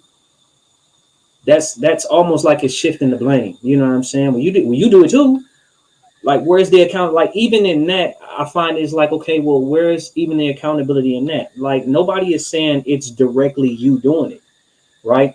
But if you know, and I'm not even just speaking just on this podcast. Like, if you're in a relationship, or if you're in anything, and you have a conversation with somebody, right? And somebody brings something to your attention, it's like, okay, well, this is what you're doing to me, or this is what's bothering me, or this is what's hurting me. Instead of addressing it and just say, okay, you know what, let's address what's hurting you or what's bothering you. If your response to that is, well, you do it too, it's not taking accountability for what's actually taking place at that time. Somebody is bringing something to your attention and saying, hey, this is what this is what's going on, this is what's making me feel a certain way. And for people to just shift the blame and just say, well, you do it too, it's like, no, once again, at that particular moment, you're not taking accountability to what's being brought to your attention. Even if that person is doing it too, why didn't you address it when that person was doing it to you. And instead of waiting until they called you out. argument to try to, or this disagreement to try to address what I've been doing when I bring it to you. They're trying to hold it in the chamber. Now, this is what I will say, that because there's another side of that coin. Because I'm not just gonna go hard on some people, you know what I'm saying, like that, because there are situations to where you have tried bringing it to that person's attention and they just brushed it off, right? You bring something to that person's attention and it's just like, okay, well, this is how I feel, and they just brushed it off. Once again, it's justified why I did this, right? So now, flip side, now that person get to experience how you were feeling and they bring it to your attention. And at that point in time, you say, okay, well, this is the same thing that I've been trying to tell you that you're doing to me. And when I tried to bring it to your attention, it didn't get addressed. You justify whatever it is what you're doing. It's one of those things to where it's hard, because going back to what we were saying before, communication, understanding, and the willingness to do something about it. Yeah. You're going to do something about it. You know, it's great if you can communicate. It's great if you can understand. But where is the willingness to do something about whatever the person that said something to you? That's good, man. And that's the biggest, to me, that's the nail on the head, because that's the biggest thing. Like, even if the communication is not the greatest, like how much are you willing to really try to get and understand really what this person is trying to say? Granted, okay, I don't communicate, or the person I'm with doesn't communicate the greatest. Am I going to just say, oh, you're a bad communicator and walk away? Or am I really going to try to get in there and say, well, what are you really trying to say? Well, like, help me understand. Are you trying to say this? Are you trying to say, like, really trying to figure out what's going on? I mean, if you want something to work, then you're going to have to do whatever it takes for it to work. If you don't, fuck it. This is why. My question is, what if it's not a fuck it and you try, but the communication lines don't change? You realize, like, even if I'm trying to help, even if I make it to the point where I understand, I can understand how you communicate. It doesn't necessarily work for me. I can understand how you communicate, but now I feel like I'm having to settle, because now I have to find this thesaurus to figure out how you're saying what you're saying. When I think when people be like, oh, if you really want it, do things to work it out, but like, no, because that's when that applies to the other person too. Now the other person has to try to step in and say, okay, well, let me fine tune so we can meet. That's why I said before. What if they say they are and they don't, and they can't? Like, it's just not there. Well, then now we know where we got to go. Now you know for sure. It's not a guess or an assumption. Right. And I think that when people, like, I'm sorry, because y'all are helping me. The question is, they're still like, I'm gonna get it. I mean, how many times are you gonna go for the I'm gonna get it though before it's just like, okay, I see what it is. God bless you. You say it up front. All right, 3 times. I think that this in these situations, again, they don't have to be difficult. Like Mike said earlier, they don't have to be difficult. If you find that you are falling for somebody and y'all communication styles differ to a very detrimental degree, get counseling. Go sit with somebody who may speak both of y'all languages and help you guys understand. It's almost like when you go to, I've been on missions trips, we had interpreters because we went there to serve a purpose for that community. But the language barrier could have prevented us from serving our purpose in that space. But the interpreter helped us understand one another so that we could bring what they needed and they could show that appreciation. And so that transaction can happen. There's nothing wrong with getting a mediator. Do you invest in that? How early do you invest in that? Bro, if it's your first date and you find yourself in it, invest in it. I ain't got nothing wrong with that. Ain't nothing wrong with that at all. It could be a first date situation like, all right, I want you, and I'm not willing to let this go and let anybody else get you. I think that if we went to and had a mediator, we might be able to do something. And my thing is, go ahead, Doug. Go ahead. I know you've been waiting. I was just gonna say this. I think that each person needs to understand how rigid we actually are, because sometimes we have these, nope, fuck that, I ain't going for that shit. You know what I'm saying? And some situations require you to flow like water. Some situations require you to flow like water in order for it to actually work. And sometimes we're so rigid and say, nope, can't do this, nope, can't do this, can't do this, and we're never going to get to a place that we want to be, because we're so rigid in everything, saying, nope, this don't work for me. Nope, this don't work for me. Nope, this don't work for me, without first sometimes just seeing things follow through. It's like when I train jujitsu, right? When I train jujitsu, a lot of people that go in there, you know, when they first start, they go in there trying to rely on their strength and their muscle, right? Oh, I'm just so strong, I'm this and I'm that. Well, if you're training, if you're rolling against somebody who knows what they're doing, they're gonna let you use all the muscle that you want to, and they just gonna flip it and they just gonna reverse it. Why? Because they learned, you know, being in there, they learned how to flow like water. They learned sometimes I gotta give, sometimes I gotta push, sometimes I gotta move, sometimes I gotta shift, sometimes I gotta roll. And I feel like a lot of times relationships don't work because people are so rigid on, nope, I don't care, I ain't doing this. This is what I'm used to. This is what I want. I'm not giving up. I'm not making no room for nothing. You know what I'm saying? And they just really don't allow no room for some things to flow. Not saying everything got to flow. Not saying everything has to flow all the time, but there's no room around. There's no room for error around people. So I would say it like this, man. This goes back to a conversation I think we were having as a circle about my need for clarity in a lot of different spaces. And when I was praying with God about that, like, am I off for wanting so much clarity? And he said, this is the difference. Your name means dark warrior. That ties into your destiny and your purpose. Everybody hasn't been sent to earth to do the same thing. So people's boundaries and their rigidness needs to be specific to their calling. So areas where you can afford to be fluid, I can't because of my calling. Areas where you can afford to have less boundaries, I may need more. Or areas where communication doesn't have to be on point, that may be a deal breaker for me because of my calling. I don't think there's this blanket equation that everybody benefits from operating from. Once you know who you are and what you've been called to do, for instance, if you're the artist of the group and I'm the warrior of the group, and this person is the leader of the group, and this person is helps facilitate the organization of it, everybody might have their own things that I just can't bend on this because it's too related to my destiny and my purpose. We can hold space for people instead of us trying to put our equation on them and saying this is what's best for you. It's the same thing that happened with David and King Saul. King Saul tried to put his armor on David, and David's like, I don't need that. That's not for me. That's what you need when you go into battle. It's different. I agree with that. I just wanted to tap into, I think, a subject on this matter that we haven't really tapped into, and that's like, I've heard the, you know what I mean, you know, the as far as the communication styles and this and that. But what's wrong with learning me? If I have an issue with the way that the whoever I'm in a relationship is communicating, what's wrong with me learning her style of communication? People learn 2 languages, 3 languages every single day. You know what I'm saying? It just like, and I can, in case in point, before I got into the relationship I'm in now, like, I was used to going back and forth in all my other relationships. That's what I'm used to. That's the kind of communication I'm used to.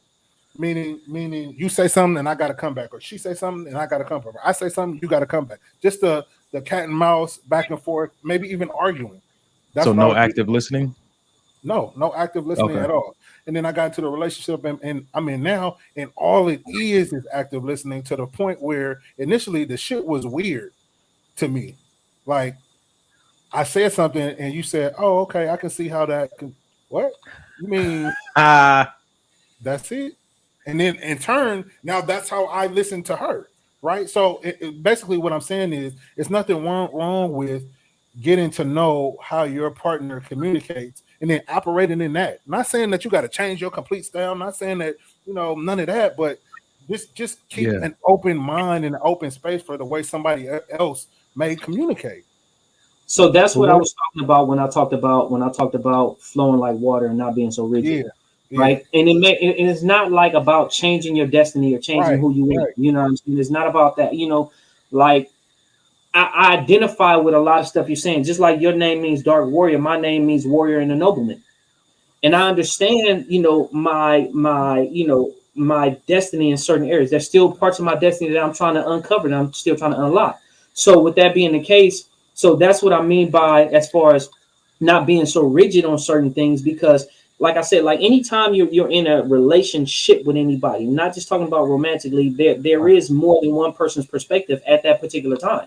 Right. So if you learn how to understand someone else's perspective and lose the rigidness of saying, oh, we got to argue, we always got to be aggressive towards each other, we always got to do this, we always got to do that, and it's like, that's more time spent butting heads because it's just the aggression all the time. Oh, this is the way I'm used to doing it. This is the only way that works for me. Not to say that that way can't work for you, but even with that way working for you, it's still a way to make that flow like water versus having to be rigid against each other all the time. Should I allow myself to let something in a relationship flow like water if it's rooted in trauma? No. Absolutely not. But there's even with that, there's still ways of. Okay, let me put it like this. Hold on. Before you go there, did you guys see the text message I sent you this morning in the group chat? You could group chat to the sermon from Transformation Church. Mm-hmm. Yes, it's in the group chat. If you haven't listened to the sermon, I listened to it this morning. It definitely talks about how we become who we are based on how we were raised. And so when I'm listening to you, I'm hearing about what we're accommodating for unhealed behavioral things that we're doing that we really want to be set free from, but we're asking other people to accommodate and flow with me in this as well. So that's I want to put that out there. I know that's not what you're saying, but I want to make sure we said that. Go ahead. So when I say flow like water, listen to this. You can swim through water. You can swim on top of water. You can soak in water. Water can knock your ass clear across a room, right? There's different facets of water. Water can be strong and super forceful, or water can be calm, right? So since there's different facets of water, it doesn't mean that you always have to just be the flow down by the river water. Okay. It doesn't mean that you know what I'm saying? It doesn't mean that. It's just saying that being water, I could flow like a river. I could, boom, smack you down. You know what I'm saying? I could let you rest in me versus being rigid and always being just a wall. Well, boom, you're going to keep on running to that same wall and there's no flow. Got you. So what is communication? Communication is the expression of what you're trying to relay, right? Okay. I'll accept that if that's what you're saying it is. I mean, I'm just saying, like, when you're communicating with someone, you're trying to let them know something to the best of your ability.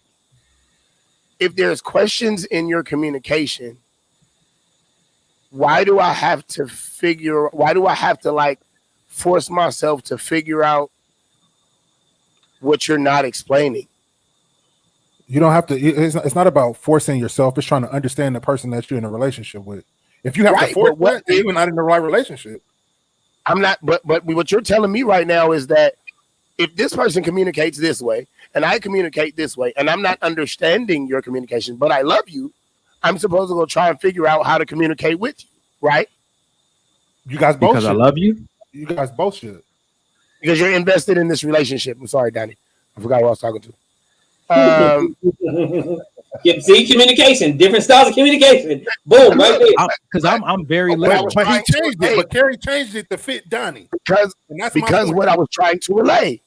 Then that's my point. So I changed and altered my communication so that what I was saying was clearer. That's all I'm saying. That's all. Right. But why did you do that then? What if that was still what I was saying, but I didn't say that to Donnie? That's not clear, and that's not Donnie's fucking job to figure out what the fuck I'm saying. I like so. What about the quote that says? No, we're talking about relationship. It's not a job. It's because I love you, and I'm trying to understand that's who my you point. are. That's my point. When communication becomes that much of a fucking difference, it is a job now. I don't see the difference. I don't see the difference if I go into the whole thing with an open mind and a mindset of this is a person that I don't really know that much about. I don't know the background, but I'm going to go into this. And if we come to this crossroads, I'm going to at least try to understand. And that's all one can do. But see, no, this is the thing. What I'm saying is after the try, and we're still gaps in this. We already talked about that. We already talked about that. It's deuces. That's two. But you just told me that I'm invested and I love this person and everything else works, but our levels of communication. Said, keep going. But what I also said was, how many times are you gonna sit here and try before you get out of it? That's up to you. That's a personal call. Some people, they'll stay in it their whole lives. Some people, you got 2 times and I'm out. That's a personal choice you gotta make. That goes back to what me and Dub was talking about. Like, how much time do you say God has you in a season of trying to plant and grow something, and you're intentionally doing some self-development because there's a season coming for you. You have to look at what you've been called to do in that season, what you've been called to do in this life, and then identify how much time can I really wait for? Because there's people in the Bible, and there's a lot of stories in there about something. Hey, I got to go now. I can't wait. I got to move on. But that point comes from an intention. Because if you're in a room with 10 people and they all speak different languages, who are you going to put forth the effort to learn how to speak their language? All of them, or the people that you've been chosen to partner with? That's a fact. I'm not going to be accommodating to everybody. So the more I know myself and my calling, the better I know where to make these accommodations, where to really invest. Because if I'm in school, they give me an option to choose my major. I know it's going to be challenging and require a lot of me to get a degree in any of these fields. But the one that I know is for me, I'm going to dedicate the 4 years to. I'm going to dedicate the time, the study, the mentoring, the tutors, all that, because I can see how it's connected to the vision that I have for my life. You can't expect the person to do that if they don't see you in their vision, and you can't be mad at them if they don't.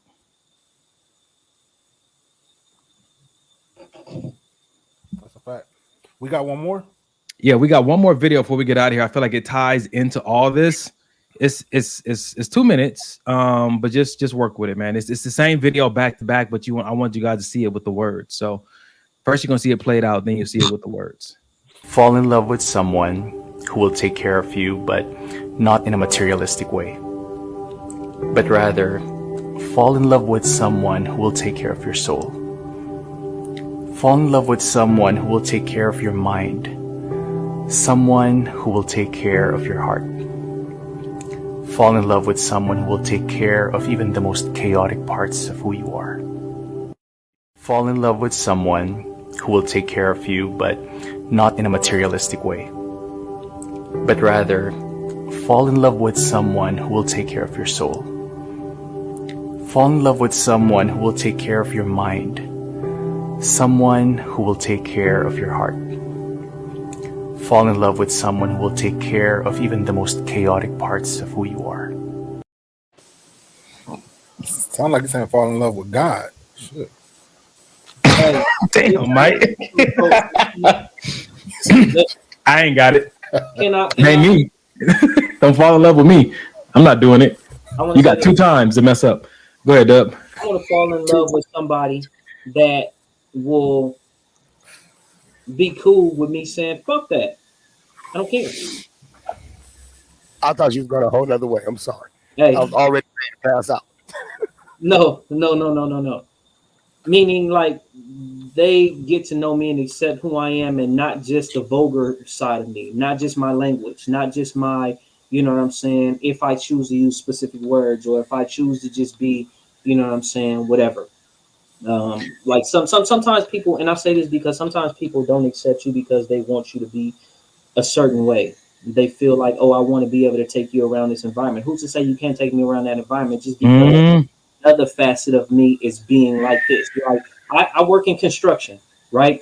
I work in construction, and I can be in some, you know, a Dickie suit, or, you know, some jeans and some work boots or whatever. But then I can also go and I can put on a nice blazer. I know I'll also go and put on a nice suit. I can be around hood niggas and be like, hey, nigga, what's happening? And I can also go around professional individuals and, you know, conduct myself there as well.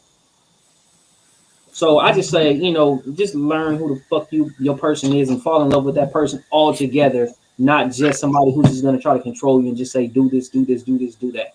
I agree with Doug. I do too. Yeah, I think that some people listen to. I've seen people have an issue with Dub's language. I've seen people have an issue with my language. You know what I'm saying? Like, why you gotta talk like that? Like, why do you have to say things like you sound like maybe too proper in those words?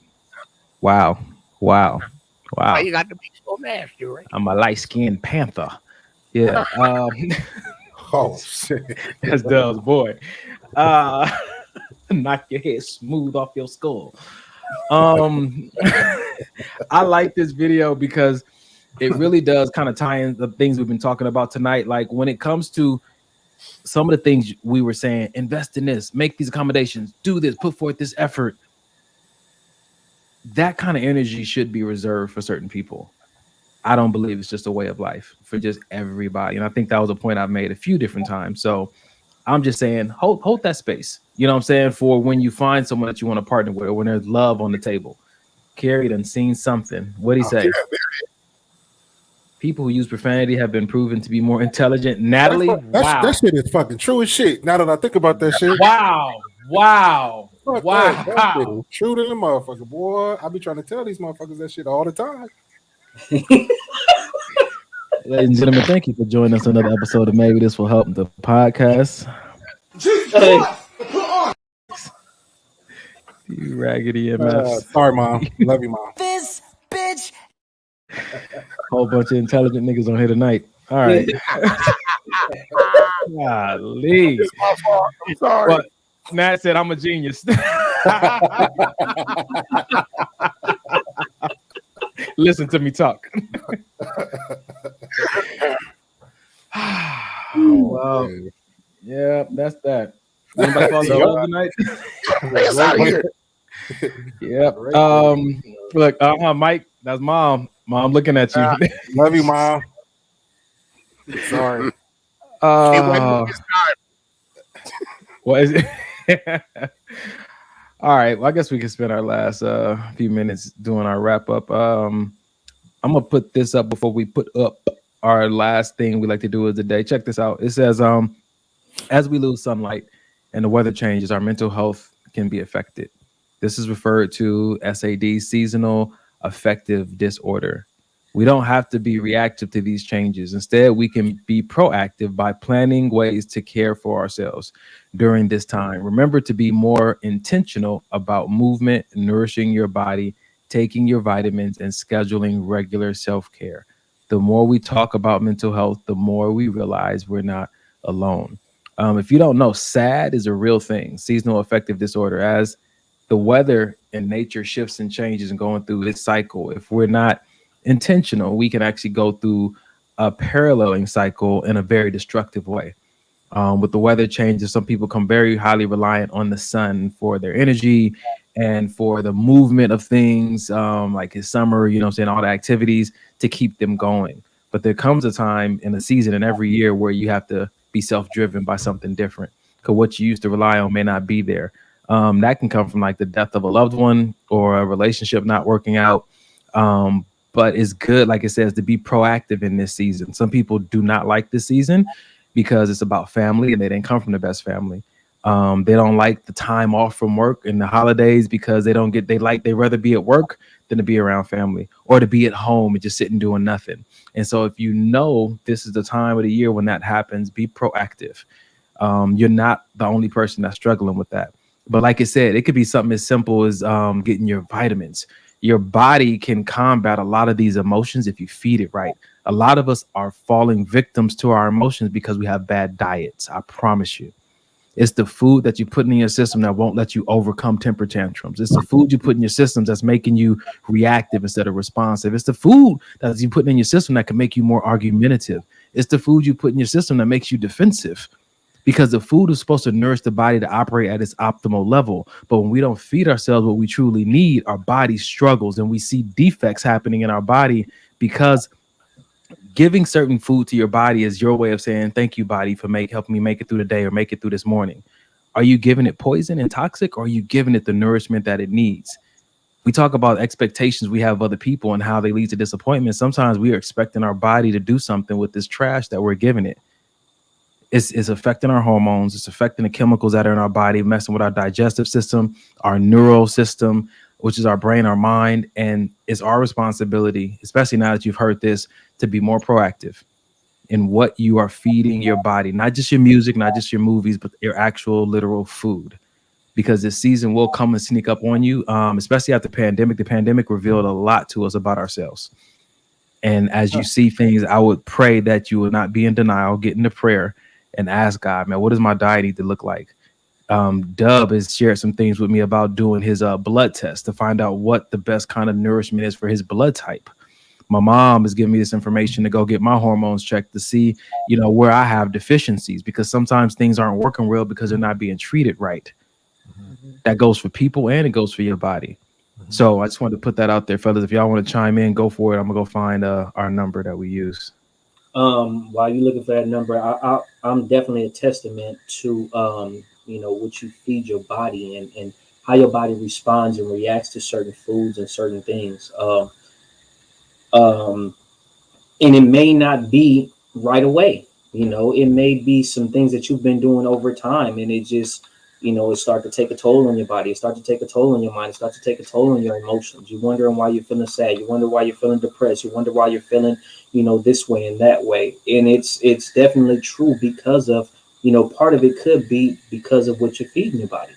Your body needs certain nutrients to be at its best. And if you're not giving that, if all it is you're just always processing a bunch of sugars and a bunch of this and a bunch of that, and you're not doing the right thing for your body, then how can it be its best if you're not giving it its best? Yeah. You're just giving it just enough for it to keep going, but all the while it's breaking down. Yep. And that's why we age. And that's why even like when it comes back to studies of dementia, it's not just like diabetes and stuff, like dementia and memory loss and everything like that. It can be traced back to malnutrition, which is traced back to, let me grab this quick meal from this fast food place instead of meal prepping like you're supposed to do that week. You know what I'm saying? Or choosing something healthier. It may be a little bit more expensive, but aren't you worth it? Right. I mean, and I'm not a doctor, so I can't just say, hey, this is this is that. But in my experience, you know what I mean, from either my body or seeing other people who I've known to do it, it can even reverse things that's going on in your body. You may be suffering from certain ailments and certain things, certain hormones, certain whatever. You may be going through certain things, and if you start to change your diet, you start to change your nutrition, it can reverse those things that you're going through. It can reverse those sickness and ailments, and get you to a better place. Wouldn't it be crazy if some people's relationships weren't working out and a lot of the conflicts in their relationship was because of diet, because of the food they were feeding themselves, why them and their partner couldn't get along, why they were so short, why they didn't with their like, wouldn't that be crazy? I think it might be. It is. In some cases it is. What you say? Does that mean he's eating the wrong thing? Wow. Welcome back to the show, Kerry.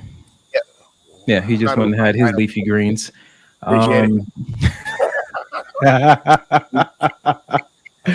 Nat Pat said, facts. I learned of vitamin D and iron deficiency by passing out and busting my head open. Don't be like me. Pay attention to what your body needs and how those needs change as you get older. That's a really good point. As we do progress in our number of years we've been down here, it is good to keep track of the body. There's more miles on it. You've done more. You've been through more. I'm not saying you can't have your fried chicken and your hamburger and your fries, but how does your body respond to it is a question.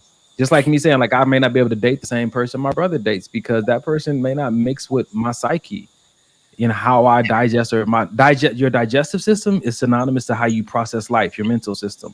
And so you really have to find what works for you in relationships and in your relationship with food. I go to this place in Lamert Park called Napoli Naturals, and they talk about the tenets that you should live by. And one of them has to deal with your relationship with food and how that affects your quality of life. So, brothers, anything else for our all right.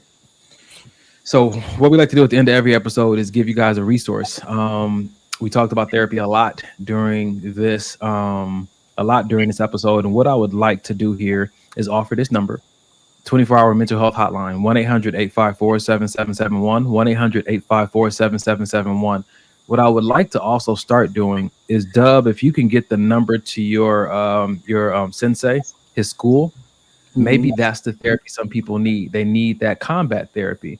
Maybe they need to sit inside of a disciplined arena of self-defense or martial arts that might be beneficial too as well. So if you can get that number to us and some information about that, maybe we can add that towards the end of the episode as well, as another form of therapy for people who want to experience that through exercise. And I know I have another friend who does, she's a yoga instructor. Maybe we can offer something like that because people, need different options as we're talking about different diets. Anybody want to add anything else? All right. This was good, fellas. Ladies and gentlemen, we'd like for you guys to jump in the chat. Tell us what's been your favorite part of the show so far. Share this on your page so people can come back behind you and watch it, because this was a beneficial episode. We know that something was said that was helpful. We want to push this word forward so people can live a higher quality of life. We believe that your best life comes from your best decisions, and your best decisions come from your best mental health. Which one of you gentlemen will be praying us out tonight? Who are you pointing at, brother? The ghost? Mike? Oh, Mike is... I'm looking at His brother went around the room. Talk about running from your calling. Mike, you got us? Yeah. All right. Father, we thank you for bringing us here today, Lord, and having us gather over this great discussion that we've had tonight. We thank you for working through us and using us, Lord, tonight. And hopefully we said the right things to the right people, even if it's just ourselves, Lord, that will help tonight.